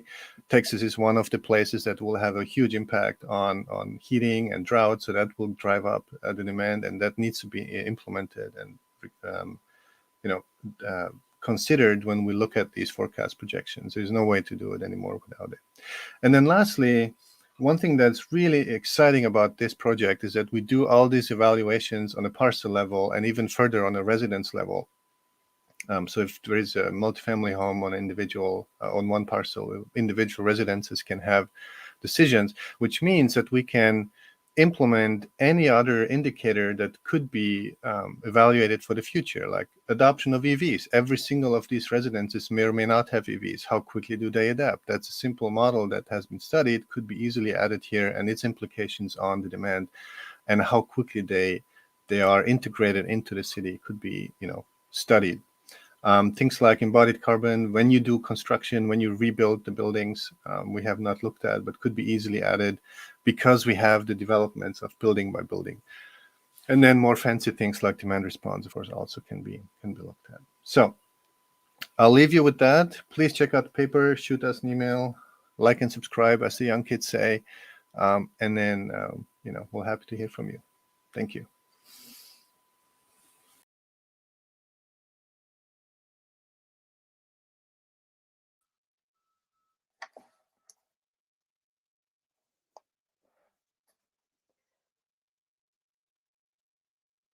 Hello. Should I start my slides? There we go. Wonderful. I'm very excited to be here to be talking about our FSET project, Overcoming Public Resistance to Carbon Capture and Storage Technology. We're a very interdisciplinary team, and what we're doing is taking a very social science lens to what could be thought of as a very technical, complex engineering issue. And so our team is interdisciplinary and represents those different perspectives. 3 of us are from the Moody College of Communication, and 2 are from the Center for Subsurface Energy and the Environment. So I'm going to talk about our project. There are 3 components to it. It's an ongoing project, so we don't have final data yet. I'm just going to talk about what we do have. So, how do I? There we go. So if for any other non-experts like myself who might be listening to this, carbon capture and storage, or carbon capture utilization and storage, is the process of capturing carbon dioxide that's produced by power plants and factories and then storing it deep underground. It's innovative technology, and it represents a promising mitigation effort in the battle against climate change. CCS essentially involves 3 stages: capturing the CO2, transporting it, and then securing it underground in deep geologic formations. CCS can capture up to 90% of the CO2 emissions that are released, for example, by coal and gas-fired power plants. And so it can reduce the emission of CO2 gases, which is contributing to rising global temperatures. More than 30 million tons of CO2, that's about the same as 7.5 million cars. The same emissions produced by 7.5 million cars are captured annually by CCS facilities in Canada, Norway, the UK, and in the US, and the largest one in the US is operating in Texas. Reducing carbon emissions is integral to decarbonizing energy, and CCS makes this possible by generating low carbon sources of energy. And the potential it has for helping mitigate the effects of climate change are particularly powerful. And so CCS is, as a technology, it's been around for a while, but it's seeing a resurgence in attention because of its capacity to help mitigate the effects of climate change. So keeping global temperatures from rising beyond 1.5 degrees Celsius not only requires us to reduce future emissions, but remove some of the carbon dioxide that's already been released. And so CCS is seen as instrumental to meeting this challenge. That said, the approach is not without critics. And we have what we could think of as predictable players, predictable stakeholders being against CCS. For example, we have environmental groups like Greenpeace saying that it just reinforces the status quo and allows the fossil fuel economy to persist. Environmental activists like Greta Thunberg saying that it's a technological solution and it really just kicks the can down the road and something that future generations are going to have to deal with. Bernie Sanders says it's a false solution. The EPA says it's not adequately tested. And interestingly, we even have voices on the inside of oil and gas, like Shell. They're not against CCS, but they acknowledge that there are issues about liability, about risk that really need to be addressed before CCS can be widespread. In terms of stakeholders who support CCS, we see that among political groups, NGOs, civil society groups, that this support isn't necessarily straightforward as easily predictable as we might think. As expected, we see conservative and Republican individuals and groups supporting CCS, the 4 images on the left of Republican senators who support CCS. But we also see environmental groups, Big Green, as they're often called. They view CCS as an important part of the solution. The AFL-CIO, they see CCS as an integral part of supporting labor. And if we go back to 2020, CCS was part of a lot of the speeches, the platforms among those candidates vying for the Democratic presidential nomination. So this lack of clear-cut support among stakeholders was kind of one of the sparks for this project. And our project has 3 goals, or 3 studies to it, 3 phases. The first one is to understand how mass media cover the issue of CCS. So which frames are used? Is the coverage in media positive or negative? What kinds of sources are cited in the news coverage? The second phase is, how do Americans think about CCS? What are public opinion? What are the risks and benefits that individuals have about CCS? And then how does the issue of climate change and how do environmental attitudes relate to these perceptions?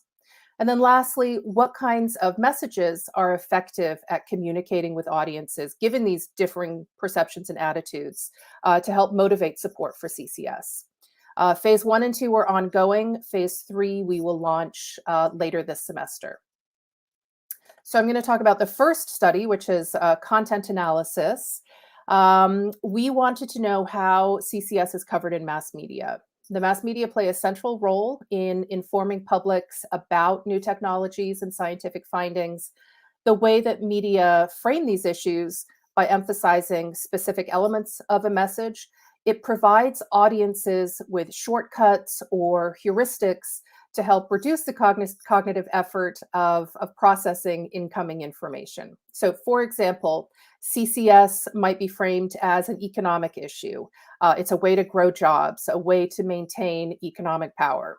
Or it could be framed as an environmental issue, as a key way to solve climate change. And so depending on individual audience predispositions, like political ideology, environmental attitudes, these frames can be more or less effective at communicating with audiences and motivating them.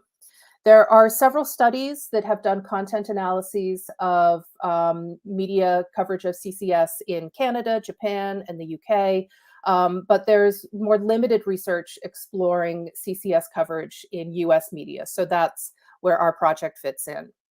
Our study entails an analysis of national newspapers, regional newspapers, the websites of environmental groups and oil and gas companies, and then advertising related to CCS. So far, we have completed the content analysis of the national papers. With a team of undergraduate researchers, we've coded 96 articles from the New York Times, 108 articles from the Washington Post, and 19 articles from USA Today. These images are just sample pictures of the newspapers. This coverage was from 2005 to 2020.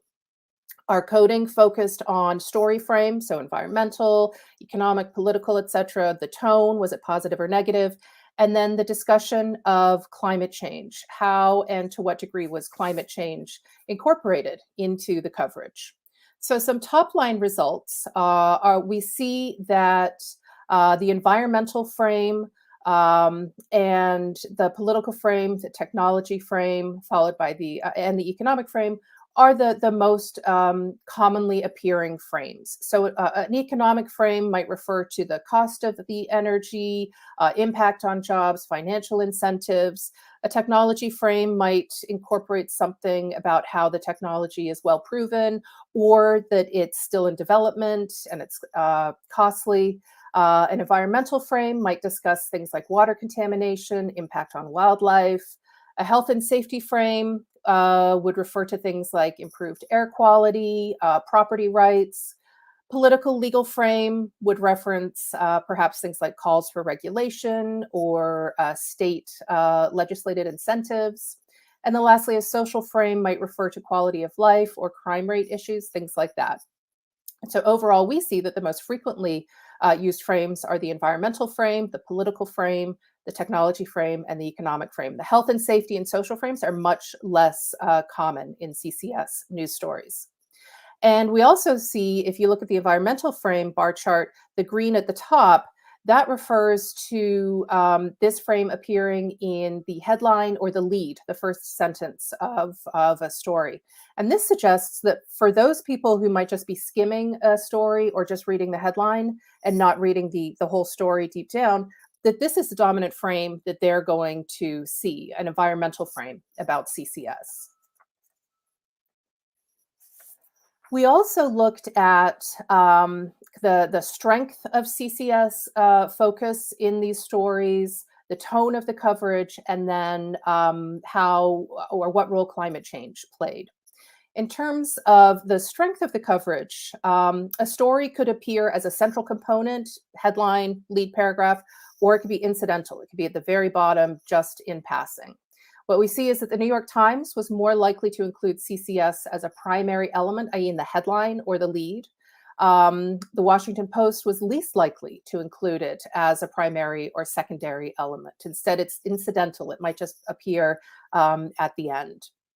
We see in terms of the tone of coverage that stories can be told with a valence. They can be either positive or negative or balanced. And what we see is that the New York Times was the most neutral, the most balanced in its coverage. And while we have Washington Post stories, the majority were positive or neutral. Of all the newspapers, they also had the most negative coverage of CCS. And then lastly, the USA Today had the most positive coverage. And these trends reflect the kinds of newspapers that these are. The New York Times, it's the paper of record. It prides itself on being balanced and neutral, and we see that reflected in the coverage. The Washington Post, it's a paper focusing on politics in DC, and so its coverage might reflect kind of the battle, the contentiousness of CCS, and it also included a lot of editorials, for example, that were for or against CCS. And then lastly, the USA Today, it's a general audience, it gives bite-sized news stories, and so the fact that its coverage is positive is not that surprising.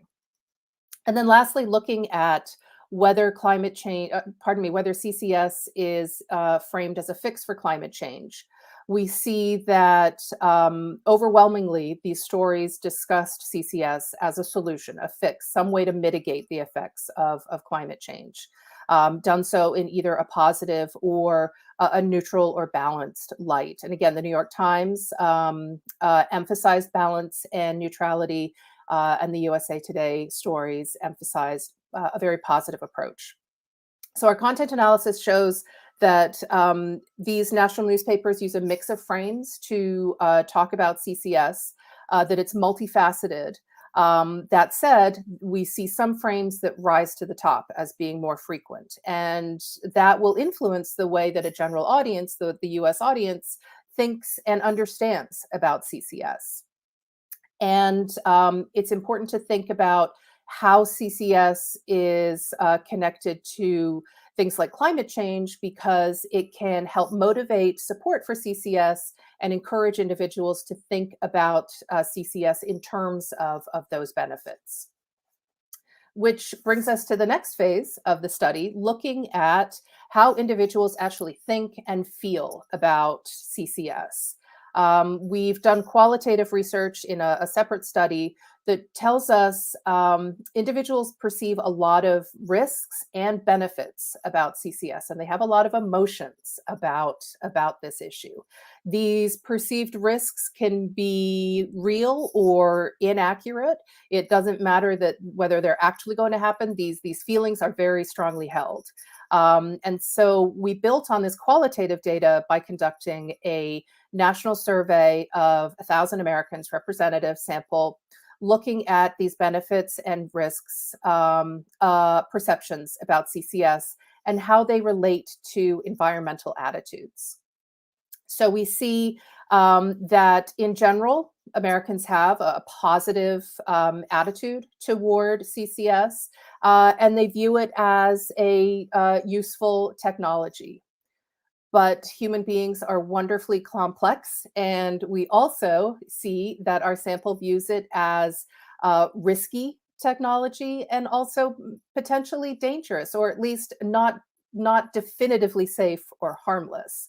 And so our sample demonstrates this complex thinking around CCS. It isn't just that it's good or bad, it's that it's mixed. And so we wanted to take a more nuanced look and understand how environmental attitudes relate to these risk and benefit perceptions, to the idea of whether someone would support CCS. So we used the Six Americas classification system developed by Yale University's program on climate change communication. It's a way of segmenting an audience into 6 groups based on their attitudes about climate change. So we have at one end the dismissive group. These are individuals who don't believe climate change is happening and they oppose climate change policies, through to doubtful, disengaged, cautious, concerned, and a very other end, we have the alarmed, and these are individuals who do believe in climate change, that it's human caused, and that we need to do something to stop it. So we segmented our sample according to these groupings. We put the dismissive, doubtful, and disengaged together in one group, and then the cautious and concerned in another group, so that we had balanced groups. We see then that these tables here are telling us how individuals support, to what degree someone is likely to support CCS given their beliefs about climate change and CCS as a solution for it. So if you look at it, well, in addition to the demographics, gender, race, ethnicity, education, political ideology, the bottom four, climate change susceptibility, climate change severity, CCS response efficacy, and CCS self-efficacy. This is where we see some interesting patterns. So across all of our groups, we see that response efficacy, this belief that CCS is a good solution, something that will help climate change, and CCS self-efficacy, that belief that I am able to support CCS, understand it, and encourage its adoption. Both of those are positively related to supporting CCS, which suggests that if we can bolster these feelings of efficacy among Americans, we can then also increase support for CCS. It's in the climate change attitudes that we see some interesting patterns, that climate change susceptibility, that belief that I am personally going to be susceptible to the very negative and dangerous effects of climate change. We see that that is less influential in terms of climate CCS support. Rather, it's perceptions about the general severity of climate change, just the magnitude of harm in general, not necessarily to me in particular, but just in general. We see that that influences support, and it does so in an interesting way. Among our dismissive, doubtful, and disengaged, those who do believe the climate change impacts will be severe are more likely to support CCS. So as a general rule, they're not strong believers in climate change, but those who do think it's going to happen, maybe not affect them personally, they do see CCS support as something they should encourage. Now, among our alarmed, those people who are concerned about climate change, we see a negative relationship, that those who do think it will be severe, the impacts of climate change, they are less likely to support CCS. And so these are really interesting findings, I think, that individuals who might not necessarily be 100% behind the idea that climate change is happening, they think it is an issue, and the way to do that is through the technological fix of CCS. For individuals who are very concerned about climate change and the severity of the impact, they don't see CCS as a solution. They're more likely, we would guess, to support other efforts to mitigate climate change. And so this offers interesting insights into how we can communicate with audiences, understanding that there isn't just one general mass audience that we communicate to, that we need to segment our audience and come up with more targeted messages. These insights help us think about how can we promote these feelings of efficacy? How can we, among individuals less inclined to support the idea of climate change, how can we focus on that idea of severity to then bolster support? Or among those who are proponents, believers in climate change, it isn't necessarily, maybe we shouldn't be talking about CCS as an environmental fix. Maybe there are other frames that would work better with them. And that's where study 3 comes in. We'll be doing some message testing, actually looking at different ways of talking about CCS and testing those possibilities with another sample later this semester. This has been a wonderful project to be part of so far. Like I said at the beginning, we're very interdisciplinary, and these are my colleagues who have been instrumental in helping us move forward. Thank you very much.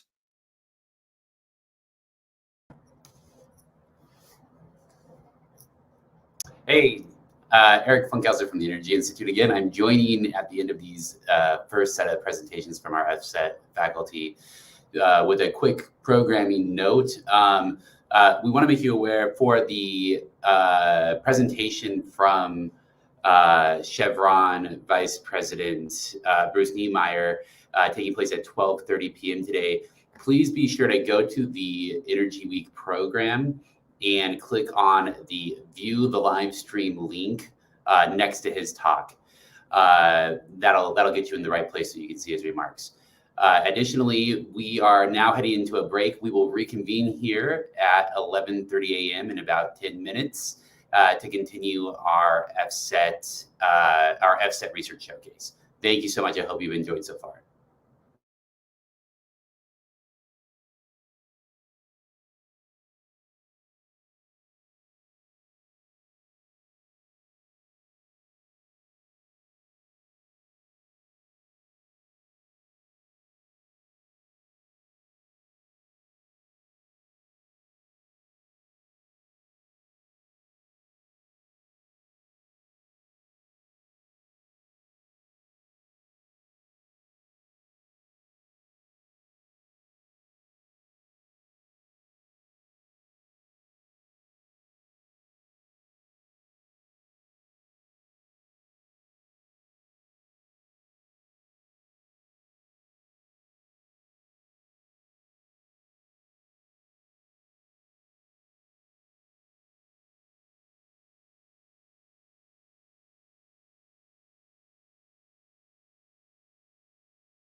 Good morning. I hope everyone can hear me. My name is Vincent Torres. I'm the Associate Director of the Center for Energy and Environmental Resources. My presentation this morning is on driving natural gas systems to reduce greenhouse gas emissions. And basically, it is a project being conducted by the University of Texas at Austin to reduce greenhouse gas emissions in the natural gas systems used in the upstream oil and gas industry. It's a project being led by Professor David Allen, the Associate Director of the Center for Energy and Environmental Resources, and Dr. Paul Navratil, the Director of Visualization at the Texas Advanced Computing Center. Professor Allen was going to give this presentation this morning, but unfortunately a personal matter came up that he had to attend to at the last minute, and he's asked me to substitute for him. Next slide, please. Methane, the main constituent of natural gas, is a potent greenhouse gas. I think a lot of folks know that. What may not be as widely known is that on a mass basis, methane in the atmosphere produces up to 120 times as much warming as CO2. Next slide, please. Since 2013, there have been extensive measurements of methane emissions from the oil and gas operations made using multiple techniques. Primarily, this research has been done in the United States. Some of the methods that have been used are discrete direct measurements of sources, a person using an instrument going out to the field and measuring what's coming off at a particular location at a particular point in time. Another approach is using fixed ground-based measurement systems where a number of sensors are placed at a location. They may operate continuously or they may operate when triggered to do so, but they would be at one location and they would be fixed and not mobile.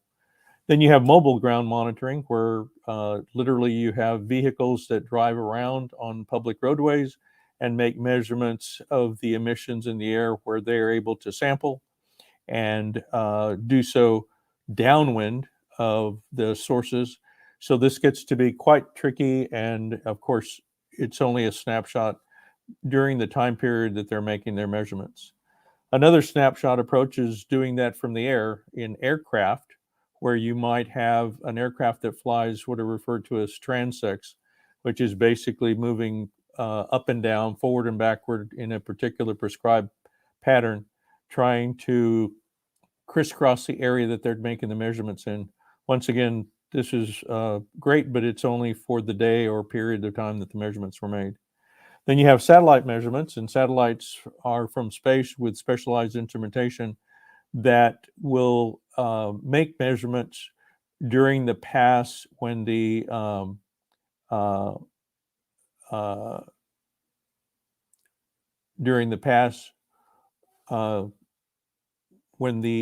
satellite is overhead. I'm wanting to make sure that everybody can hear me. Kayla, can you hear me?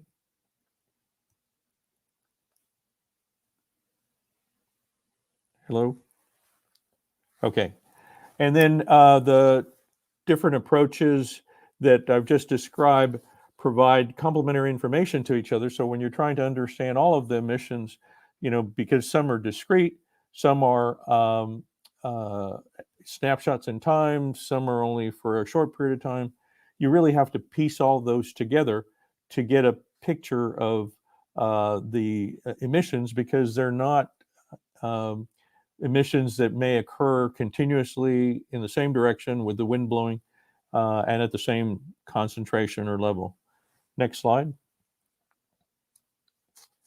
So what have we found out from these from this research that's been conducted so far?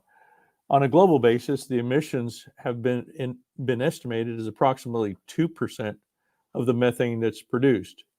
The result is that this erodes about 2/3 of the climate advantage that natural gas has relative to coal based on its lower carbon dioxide emissions. A second major finding is that a small subset of these sites and devices account for most of the emissions, As an example, in the Barnett Shale, which is near the Fort Worth area of Texas, 2% of the sites in the Barnett Shale led to 50% of the emissions. 19% of pneumatic controllers are those devices that are used to operate valves and control equipment at well sites, lead to 95% of the emissions. And the big challenge, of course, is that these emissions are intermittent. They're not consistent in level. They happen at times when you may not expect them. Some are associated with operations, so they may happen periodically, and they will most likely reoccur. And then measuring these emissions has been very expensive because up to now you've had equipment that has been in its early stages of development, and it requires people to go out and or people to go out and operate equipment if there are discrete measurements that are being made.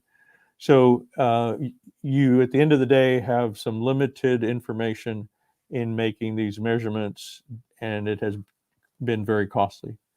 Next slide, please. This was a video that I had hoped to be able to show illustrating in the Barnett Shale exactly how the emissions vary over time and location and intensity. It's almost like a board with different spikes appearing at different locations randomly and without any sort of pattern. And so it makes the ability to find emissions extremely challenging and expensive. Next slide, please. So given these challenges, based on the technology, what are some approaches that might be successful? What we would like to try, and what I'll be talking to you a little bit about in just a few minutes, is that to do so, you really need to take a strategic approach targeting the high emitting sources, because this will probably lead to the most effective, economically efficient reduction of emissions. But then once you know where those emissions are, you then also need to couple that with finding and fixing those emissions. And so understanding the level of an emission or where it has occurred is one thing, but understanding how you can then go out and deploy field teams to fix the leak is the holy grail. You want to be able to do that as quickly as you can, and you want to be able to do that before any leaks get to be larger, or if they're repetitive, to try and fix the problem if there's any way to do so, particularly for your larger leaks. Next slide, please. So I'd like to talk to you a little bit about Project Astra, which is a project that we are involved in. It is a major research project being conducted by the University of Texas, led by the two individuals that I mentioned at the beginning, Dr. Allen and Dr. Navratil. And this is a project that we hope will demonstrate a novel approach to measuring methane emissions from oil and gas production sites using some of the latest sensing technologies and data analytics that we are now able to do with some of the high performance computing methods that are available. If our project is successful, it will transform methane emission detection from these labor-intensive surveys, efficient that are inefficient at finding and slow to repair emissions, to sensor-intensive, continuously monitored sensors that will be efficient to deploy and at a lower cost. You can look at the graphic on the right of this slide. All the little light colored areas are well pads, and those well pads may have multiple wells on them and multiple pieces of equipment. So what you're looking at is trying to identify leaks from literally thousands of highly dispersed sources. And by the approach of Project Astra will be to set up a network of sensors strategically placed amongst those sources so that you can then try to determine where the emission is coming from based on wind direction and some of the other data analytic approaches that would be used. Doing so by being able to continuously monitor these emissions, we can then quickly find, identify, and repair what the emission might be. Next slide, please.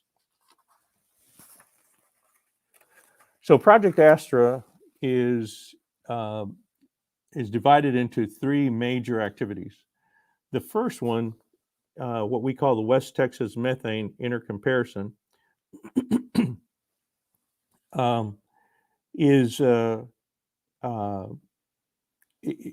it's taking and trying to understand the latest sensing technologies that are currently on the market, that are field ready, meaning that they can actually be deployed to the field, and then to take those instruments and understand a little bit about their performance, how accurate they are, their robustness, and what their costs might be.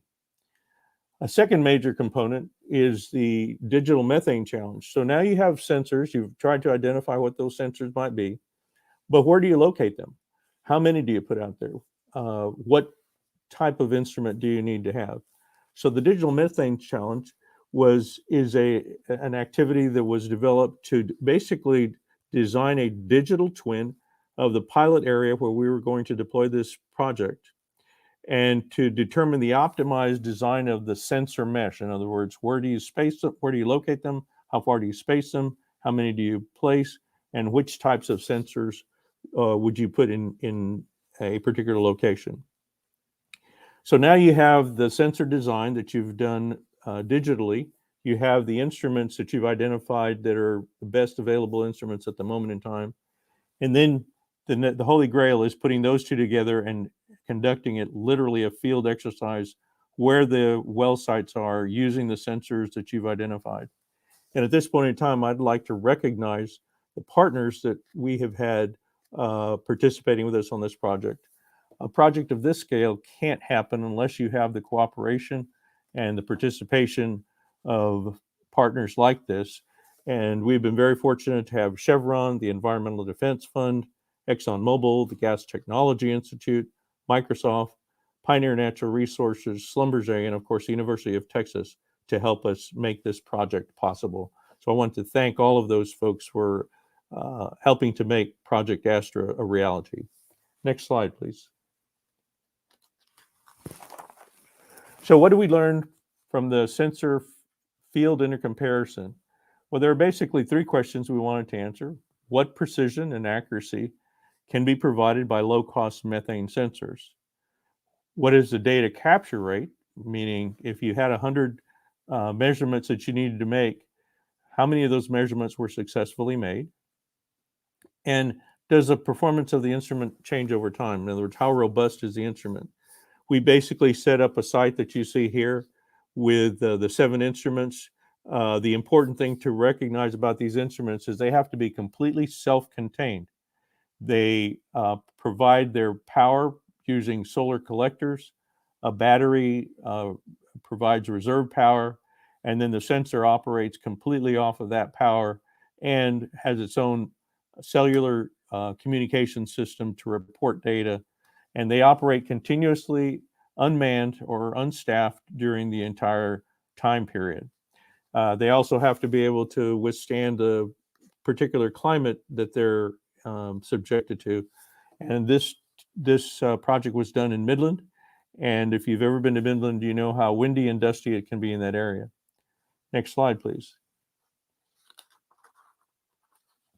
So the test, the field intercomparison was a field test that took place over a 9-month period from October 2020 to June 2021. There were 7 sensors that were compared.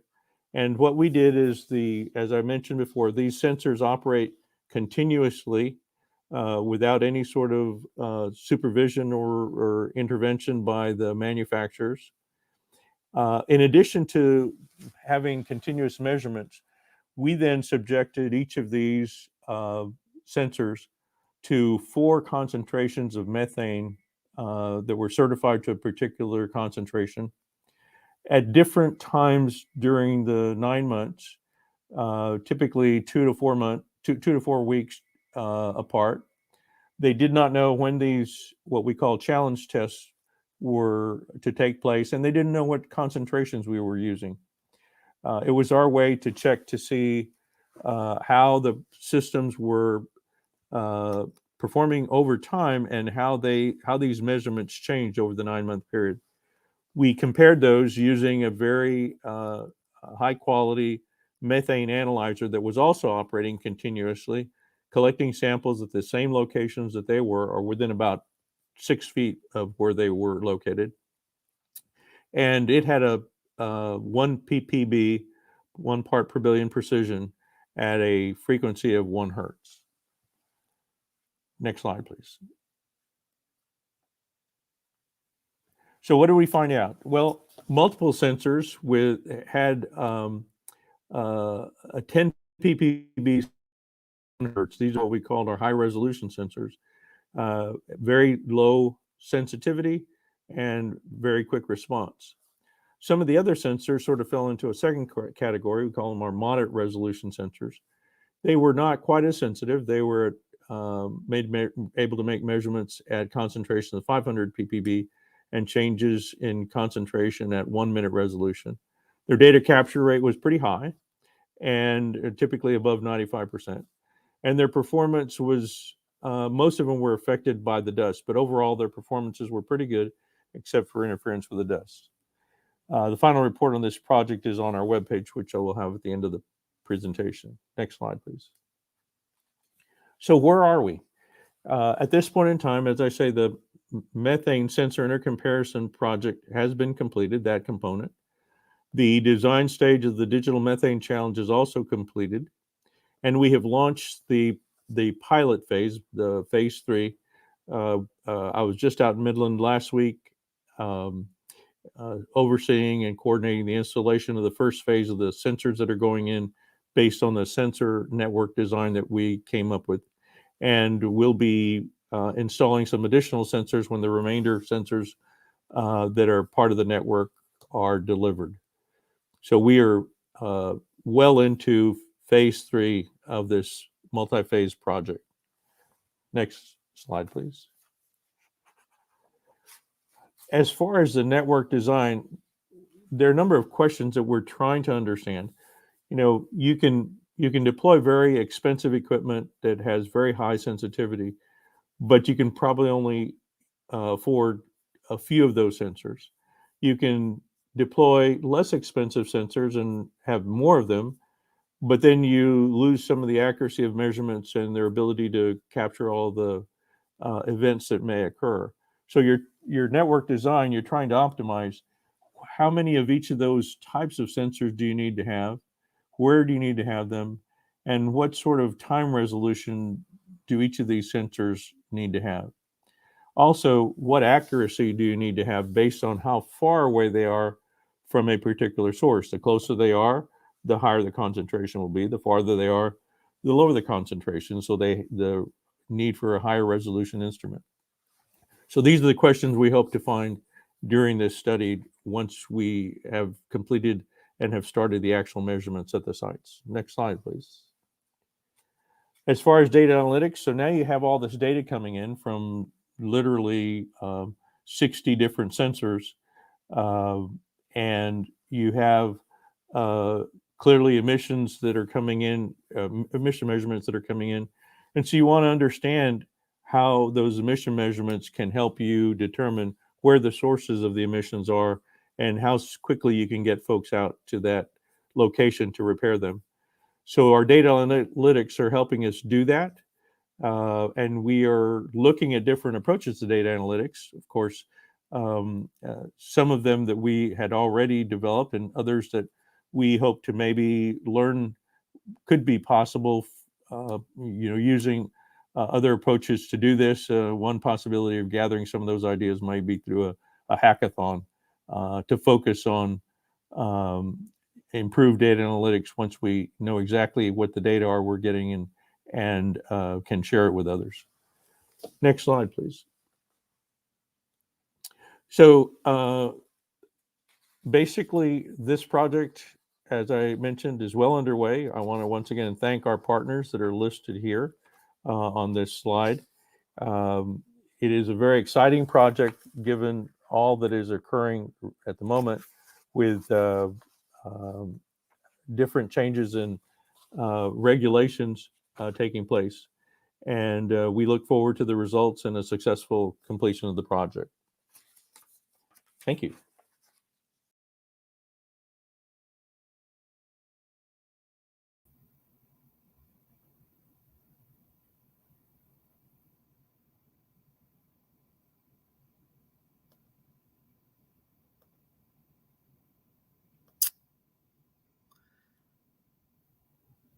Can everyone see my slides? There we are. There's the slides. Okay, so hello, everyone. My name is Ben Leibowitz. I'm an assistant professor in the Operations Research and Industrial Engineering program here at UT. And I'm going to be presenting our FSET project, which is titled Sectoral Feasibility of Greenhouse Gas Mitigation and Clean Energy Transitions. So my co-lead on this project, who you'll also hear from, is Dr. Joshua Busby. So he's actually on leave this semester working at the Department of Defense. So he's actually pre-recorded some remarks, which the producers here will be able to play in just a few minutes. So really, even though our project is quite broad and involves a number of different projects looking at decarbonization pathways for the United States, China, and India, for the purpose of this presentation, we're going to focus on going into some detail on a paper which we just published in the journal Energy Policy. And this particular paper, which came out of our FSET project, is called Enhancing Policy Realism in Energy System Optimization Models, Politically Feasible Decarbonization Pathways for the United States. And what's quite unique about this interdisciplinary collaboration is that we were able to combine techno-economic analysis of decarbonization pathways with a thorough political feasibility analysis to understand, are there portfolios of policies targeting greenhouse gas emissions in individual sectors of the economy that, when added together, can achieve substantial decarbonization by the year 2050, and at what cost? So really, this was a unique effort to try to bring more policy realism into energy system optimization models, which usually these models only consider very high-level policies, like maybe an economy-wide carbon price, or they'll impose idealized constraints, like find the most cost-effective pathway for reducing emissions 80% by 2050. But often that kind of constraint is really just a modeling device. It's not a real policy which might be enacted in the real world. So really, we were trying to bring the types of policies that are actually being discussed in Washington into the mathematics of one of these energy system optimization models to show how we can evaluate these decarbonization pathways. So like I mentioned, it's a really interdisciplinary team that worked on this whole FSET project and on this particular paper in energy policy. So the lead author of this paper was my former PhD student, Chanru Zhu, who graduated in operations research last year, and she's now at the Electric Power Research Institute. So we certainly represent engineering on this team. And we also have 3 collaborators from the LBJ School of Public Affairs. So that's Josh Busby, Sarang Shidor, and an economist, Sheila Olmsted. And then we also have David Edelman from the School of Law. So quite an eclectic team. So really, the research questions that we wanted to investigate in this study was, first, from a methodological standpoint, how do we incorporate granular sector-specific decarbonization policies into one of these economy-wide, very macro-scale energy system optimization models? So moving beyond just looking at carbon prices and carbon caps and policies like that, to the types of granular policies that politicians are actually talking about in Washington. So things like credits, so investment tax credits, or funding for R&D, or fuel economy standards, or appliance efficiency standards, and how do we construct portfolios of those types of policies and actually model their economic and environmental impacts. Then certainly looking at the policies which the political scientists on our team deem politically feasible under different federal political environments, how much decarbonization can be achieved by 2050 if we assume different sets of policies might be available. And then the third bullet point is, how expensive is it to decarbonize the US economy using these portfolios of lots of different policies targeting individual sources of GHG emissions compared to the less costly approach of using some economy-wide policy like a carbon price, or just telling the model, figure out the lowest cost pathway for achieving a certain reduction in greenhouse gas emissions by 2050. Because according to economic theory, it should be more expensive to use all of these individual policies because they're not as efficient as something like an economy-wide carbon tax, because they specify and impose some rigidity on where the emissions reductions have to come from. So what we were curious is, in looking at, is how much more expensive is this more politically feasible policy approach of using these granular policy instruments? And then lastly, we'll use our results to investigate what are the sources of greenhouse gas emissions that, given the currently available sets of technologies and also the policies that are politically feasible at present, what emission sources feel like they're going to be difficult or would require additional policy and technology innovation to actually address. So I'll stop right there, and I'll let Josh Busby, through this video he recorded, tell you all about how the political scientists on our team constructed these portfolios of energy policies.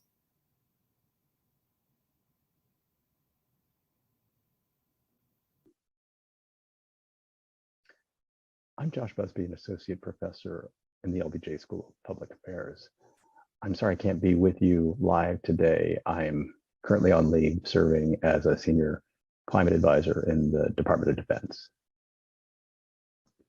I'm a political scientist by training and have been studying the political feasibility of the clean energy transition in the major economies for more than a decade. In previous research with my frequent collaborator, Sarang Shidore, we explored the sectoral feasibility of decarbonization in India and China, looking at the combination of political feasibility and techno-economic feasibility. It has long been our view that the scope for decarbonization is conditioned by the policy environment and what options are politically available. In previous research, we relied on techno-economic feasibility assessments largely carried out by others and brought our political economy insights to bear. In this research, we had the unique opportunity to work with modelers and build that techno-economic analysis from the ground up while we carried out our political feasibility analysis. For our contribution to the energy policy paper, we started with analysis of three key sectors: electricity, buildings, and transportation, which are responsible for a large share of greenhouse gas emissions in the United States. In a series of working papers for the Energy Institute, we identified the suite of policies in the electricity, buildings, and transportation sectors that were actually being discussed in legislation and policy circles in the fall of 2020. These policies were roughly three different kinds: investments, taxes and subsidies, and mandates and standards. We model political feasibility of decarbonization pathways and three policy environments in order of increasing political support for climate action. Each scenario presumed a Democrat in the White House and a democratically controlled House, but varied in terms of political control of the Senate. In the low alignment scenario, Republicans retained control of the Senate. In the medium alignment scenario, Democrats attained a majority, but filibuster rules remained unchanged, meaning 60 votes are essentially needed to pass major legislation. In the high alignment scenario, Democrats win a majority and the filibuster was eliminated, lowering the threshold to a simple majority. In each of the three scenarios, different policies were identified as being politically available and then modeled for their mid-century impact on greenhouse gas emissions. Low alignment assumes a Republican-controlled Senate where traditionally Republican-supported measures are politically available, such as tax credits, research and development standards for federal procurement and regulations, and fossil industry-backed strategies such as carbon capture, utilization, and storage.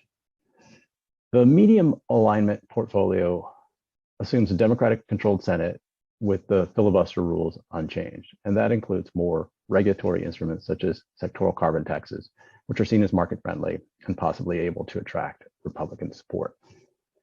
The high alignment scenario assumes Democratic control of the Senate with no filibuster and includes more mandates and standards such as a clean electricity standard. The way we approached coding political feasibility in each sector was to review the major pieces of legislation that were pending in Congress to see who their major supporters were. And we also reviewed the statements of key swing senators, such as Senators Joe Manchin of West Virginia and Kyrsten Sinema of Arizona. This analysis was carried out in the fall of 2020 and early January before the inauguration, January 2021, for the inauguration of President Biden. Now, by way of example, here's the graphic from our first working paper on the transportation sector. We identified different policies falling under each of the three categories: mandates and standards, investments, and taxes and subsidies.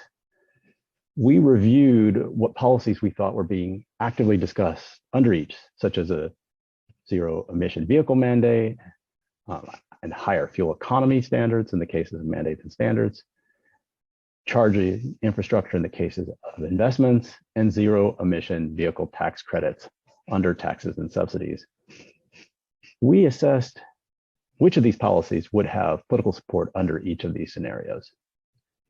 This in turn served as the baseline information for the modelers to identify proxies in the model to assess the scope for decarbonization with available policy instruments for each of the three scenarios. This approach has the value of surfacing the political constraints to decarbonization and bring some greater policy realism to modeling. At the same time, the approach can also reveal some of the limits of the models where it is difficult to represent the effects, for example, of energy infrastructure networks. It also represents a static portrait of political feasibility today, which will likely change dramatically between now and 2050, as should the technology environment as well. So the analysis is provisional, but nonetheless is revealing about what is politically possible at this moment and how far that can get us to our deep decarbonization goals. And with that, I will stop and I'll turn the presentation to my colleague, Ben Leibowitz. Thank you. Okay, thank you, Josh. So now I'm going to move on to describe our methodology, which was based on the Times Energy System Optimization Model. So this is a cost minimizing optimization model that identifies the least cost deployment of technologies across the economy and operations of those technologies in order to satisfy exogenous demands for energy service at the lowest possible cost. So the nice thing about the Times model is that it represents an entire economy, including energy supply sectors like resource extraction and electricity, all the way to end-use energy consuming sectors like transportation and buildings and industry. And in each of these sectors, it has a large menu of different technology options that it can choose to deploy in order to satisfy demands for all of these services at the lowest possible cost. And outputs of these models include things like, well, total cost of satisfying all of these demands for energy services, mixes of technologies as they're deployed and evolve over time, and also things like greenhouse gas emissions. So there are a lot of different versions of this Times model out there. The version for the United States is based on an input parameter database, which is developed and maintained by the EPA. So that's what we were able to get and use. So it divides the United States into 9 different regions, which you see depicted here. It includes really the entire energy economy, so sectors like electricity, buildings, transportation, and industry. The time horizon for the model is 2050. So we were looking at achieving various emissions benchmarks by the year 2050. And really a lot of the assumptions are synchronized with the EIA Annual Energy Outlook. Although if you read our paper, you'll see that we actually use some alternative sets of assumptions to see what effect they have on the results. So just to give you some brief sense of the results, so here's what happens to greenhouse gas emissions. So the blue and red lines are two different benchmarks. So the blue line is the business as usual case, where there's no energy or climate policy applied to the model. And the red line is essentially the idealized scenario where we tell the optimization model, find the most cost-effective way to achieve a goal of an 80% reduction in emissions by 2050. And otherwise, we don't actually implement any policies. We just allow the model to figure out the optimal way to get there. Whereas these three green lines are our low, medium, and high alignment portfolios that Josh just described. So you can see that if we take the currently available sets of technologies and also the policies which are politically feasible, even in a favorable federal political environment, we still don't get anywhere near the 80% reduction in economy-wide emissions by 2050. But we do, however, see a substantial reduction relative to the business as usual case. So then we can also look at what's going on in individual sectors. So this is emissions by sector. So the top left plot is business as usual. The top right plot is that 80% reduction, sort of model-based idealized pathway. And then across the bottom, you see low, medium, and high alignment and what those actual policies Josh described are able to achieve. So you can see that some sectors are going to decarbonize much more easily than others. So certainly to achieve any real ambitious emissions reduction economy-wide, the electricity sector is really the most favorable and essentially has to approach zero emissions by 2050 in order to achieve anything large on an economy-wide scale. But then you could see in other sectors, these portfolios of granular policies don't really get close to how much emissions would have to fall in order to reach that 80% reduction. So I'll just quickly show you some results from the other sectors. So here we have electricity, where unsurprisingly, in order to achieve an 80% reduction, you need very large growth in zero carbon sources like solar and wind and even nuclear power. You can also see that the total amount of electricity that the generation system needs to provide is much, much larger if you're aiming for those ambitious emissions reductions economy-wide.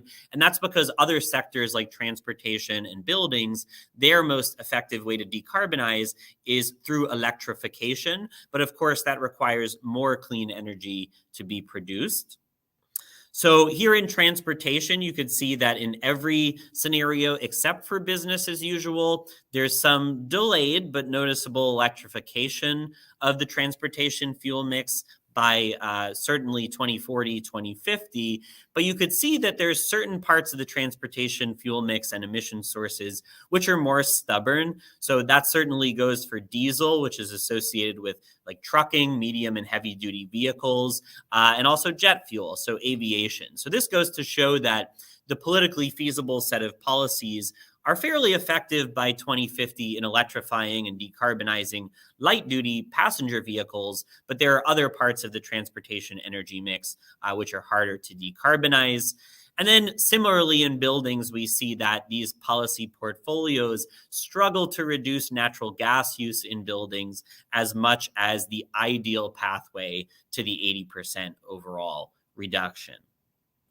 So one very important result from our analysis we found is that unsurprisingly and in line with economic theory, it is more expensive to reduce emissions per ton of greenhouse gas emissions avoided through these granular sets of policies as opposed to the idealized least cost way of achieving these objectives. However, one interesting thing that we note is as we move from low to medium to high alignment, you simultaneously get more emissions reductions from those portfolios, but also the average cost of achieving the reductions goes down, because as the political environment enables more cost-effective, higher-level policies, you're able to both reduce emissions by more and rely on more economically efficient policy instruments. So the gap does narrow as you go to more emissions reductions.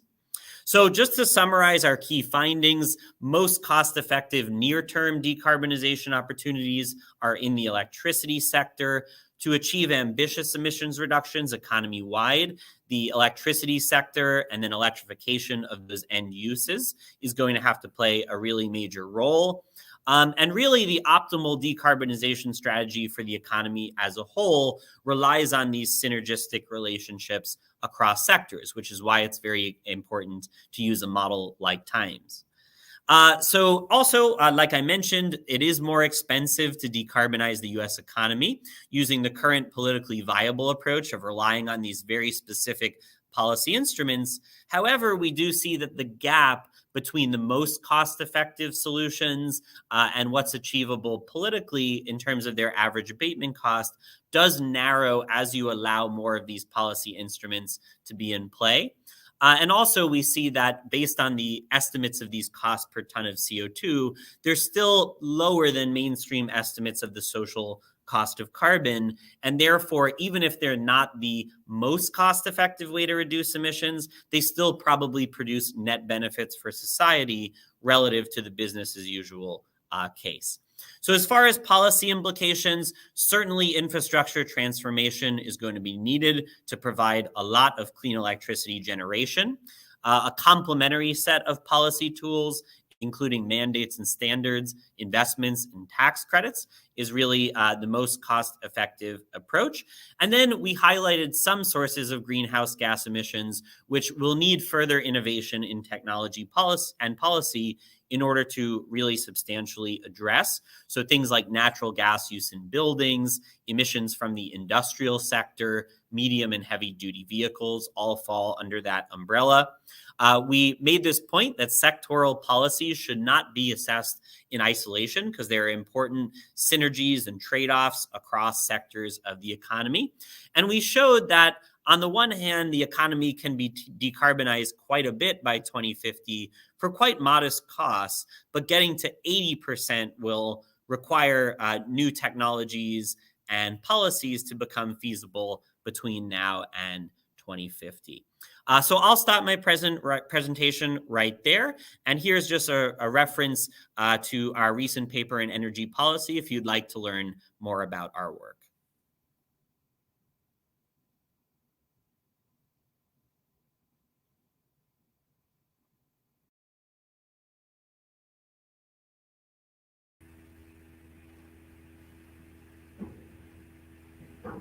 All right, so I am Joan Brennicky, and I'm here with my colleague Michael Baldea to talk about our project. And I don't see it displayed.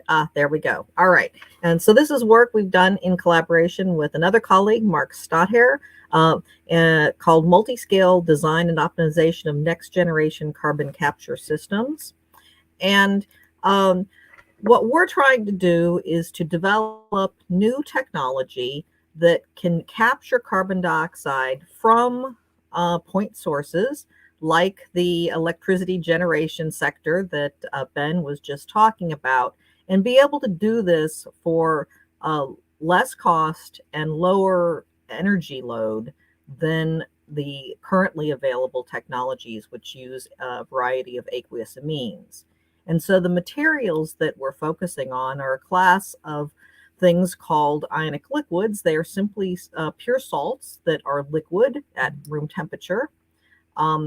They have some nice properties that because they're salts, they don't evaporate.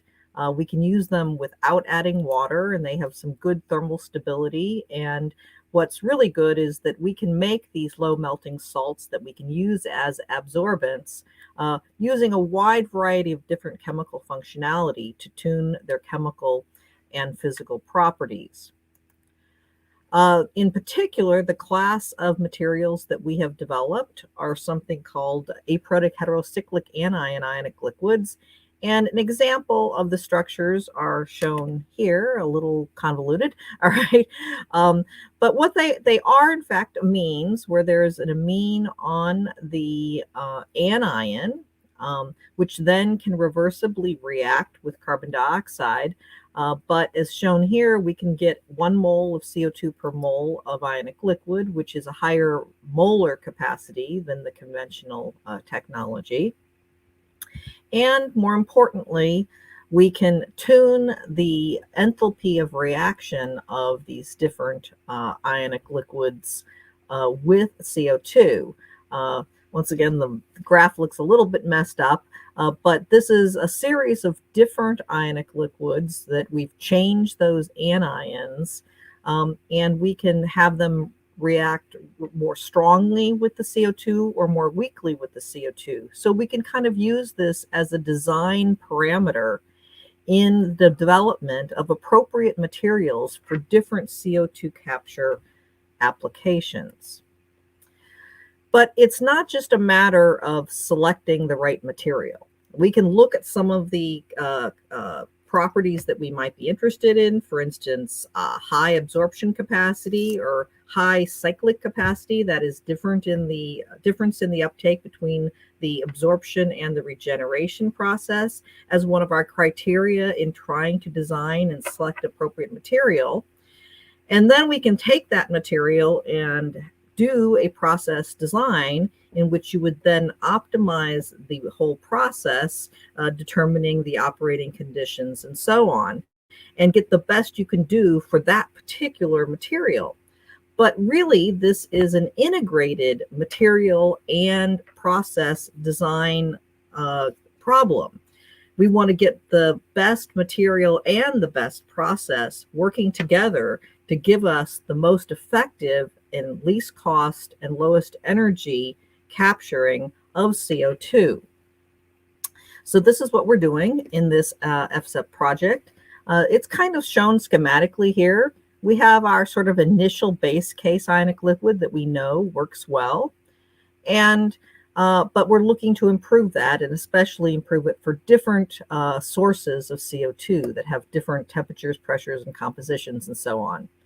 So we're looking to describe the thermophysical and chemical properties of the ionic liquid using a variety of descriptors, either based on some group contribution technique or based on a more quantum chemical based idea, which is in these things called sigma profiles. And then we want to develop the appropriate machine learning models or correlations, if you will, of those properties in terms of those more fundamental descriptors. We can then put those chemical and physical properties of the absorbent into the process model and do cost optimization and determining the operating conditions. But the important part is over here on the left, which is inverting the model so that we can then back out what are the appropriate descriptors of the material to optimize the combined material and process problem.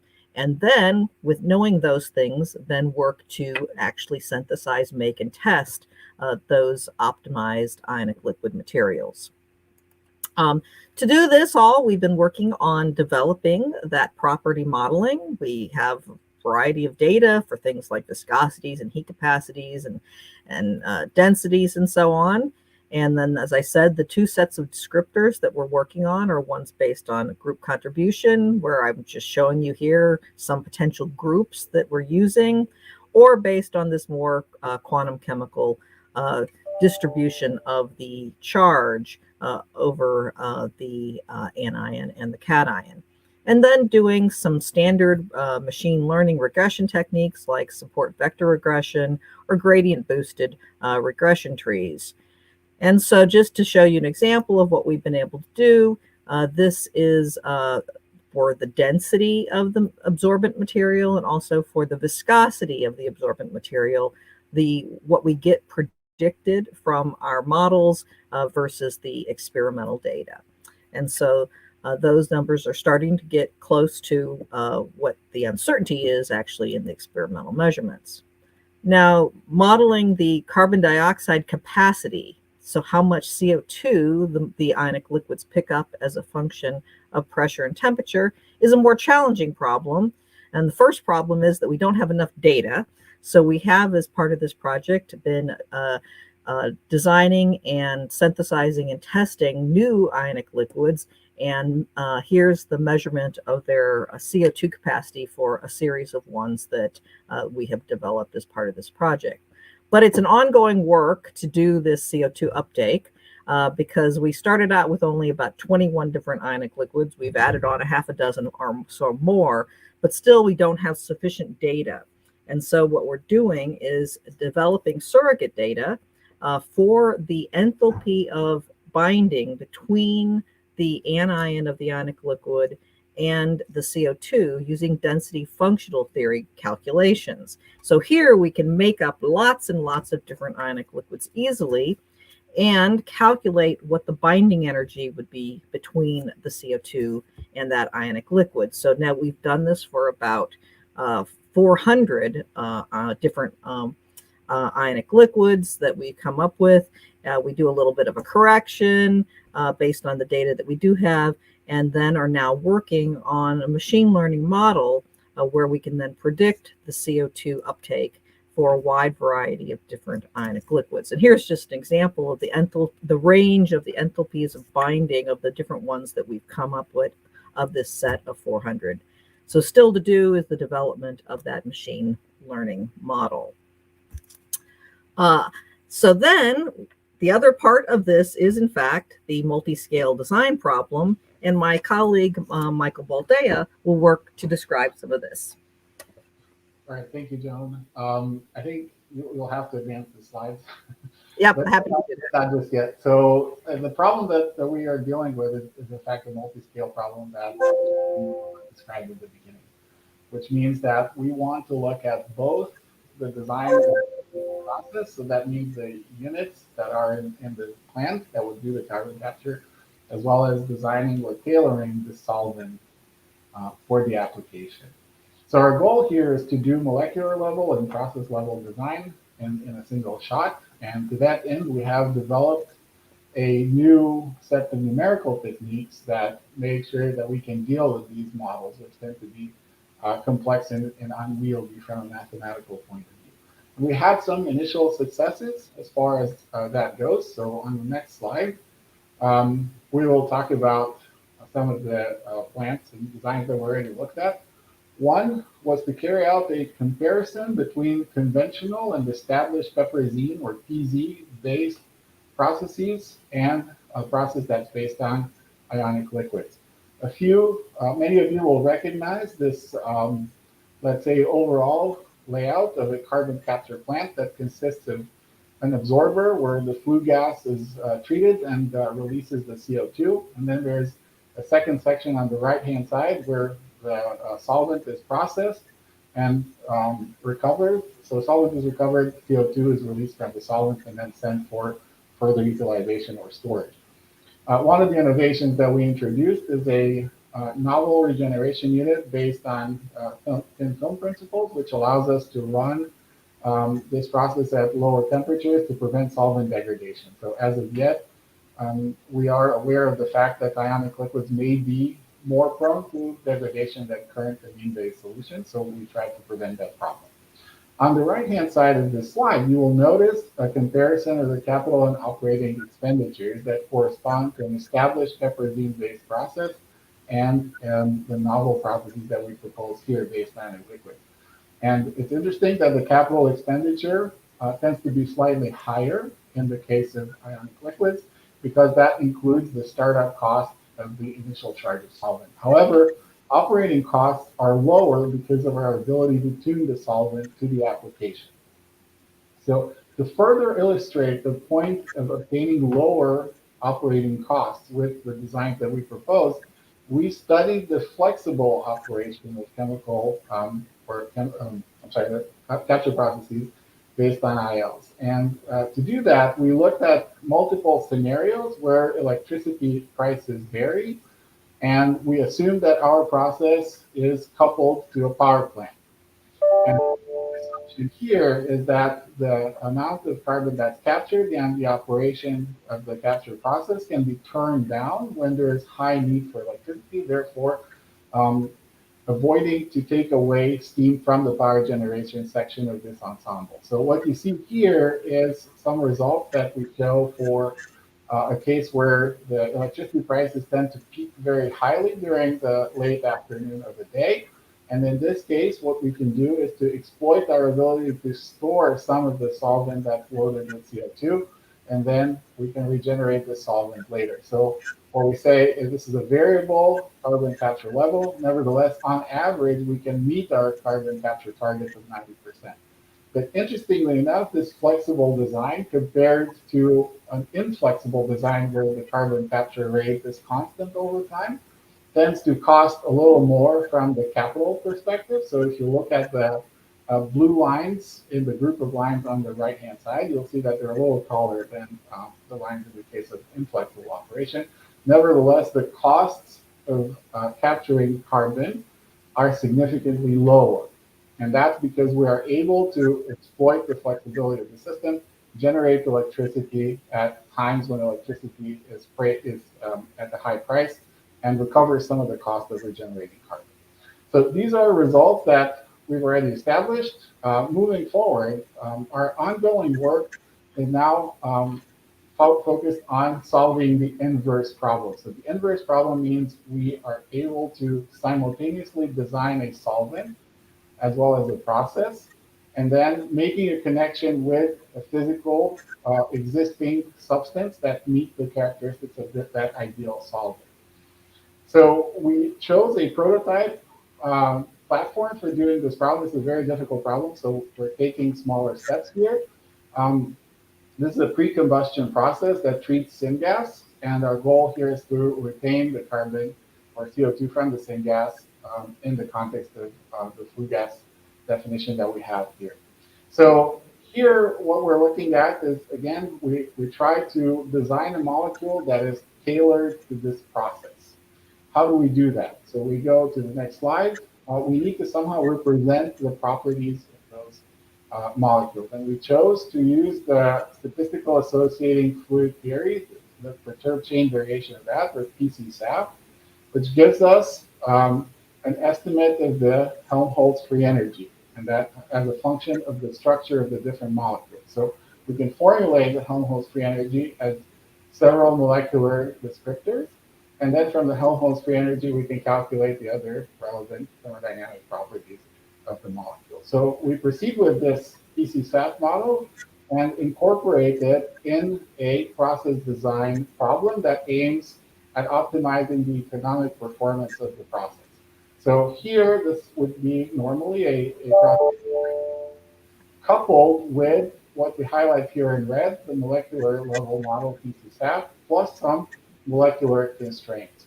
So these molecular constraints are an important ingredient in our problem. On the next slide, I will show you why, is because they allow us to create realistic representations of what we are after. So what we do in our problems is we bound the descriptors of the molecules within a hyper cube or hyper a convex hull that basically tells us that the existing anion and cation properties of existing molecules. And therefore, when we obtain results, when we obtain our optimization results, we know that they are confined within whatever is currently available. So this ensures that we obtain realistic results.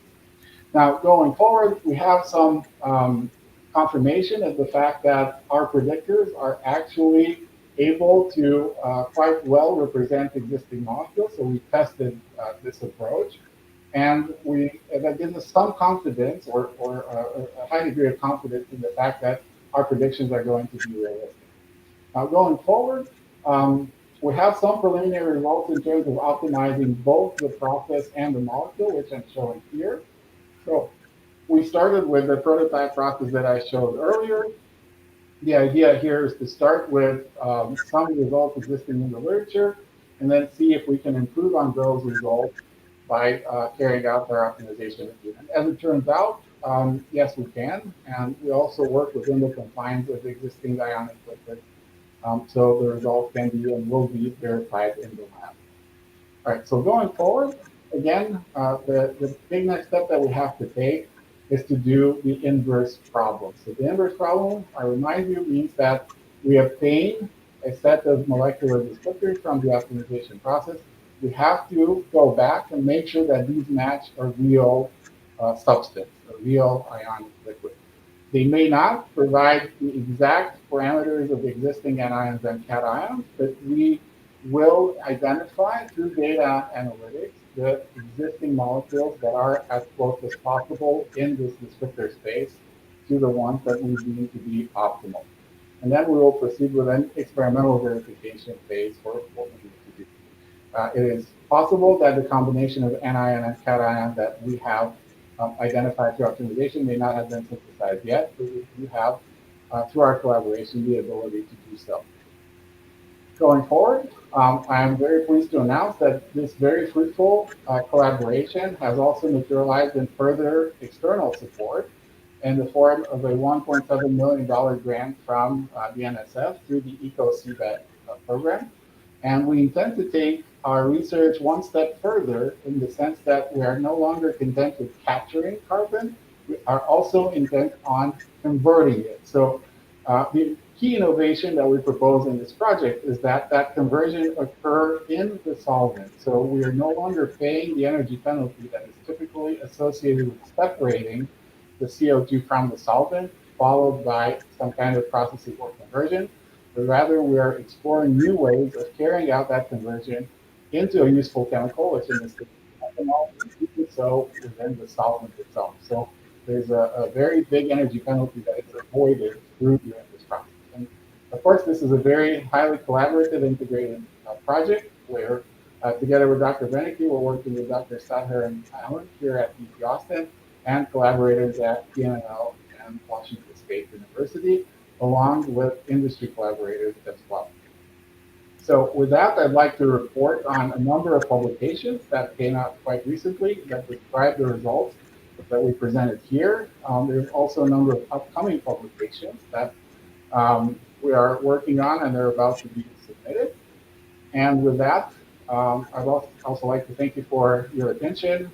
Thank the Energy Institute for their tremendous support of this project. And I guess we have time for questions. I'm not sure how this goes. Actually, we are out of time for that session. So I'd like to give just a quick reminder that at this point now, we'd like to ask you to go to the program, the online program, the Energy Week website, and under this current time for Bruce Niermeyer's talk, there you'll see a link to go to the live stream. Please go ahead and click that link. You can go there for his talk, which is hybrid in person at the Mulva Auditorium here on UT campus. And then you'll join us back here at 2 p.m. to continue with the online program. Thank you so much.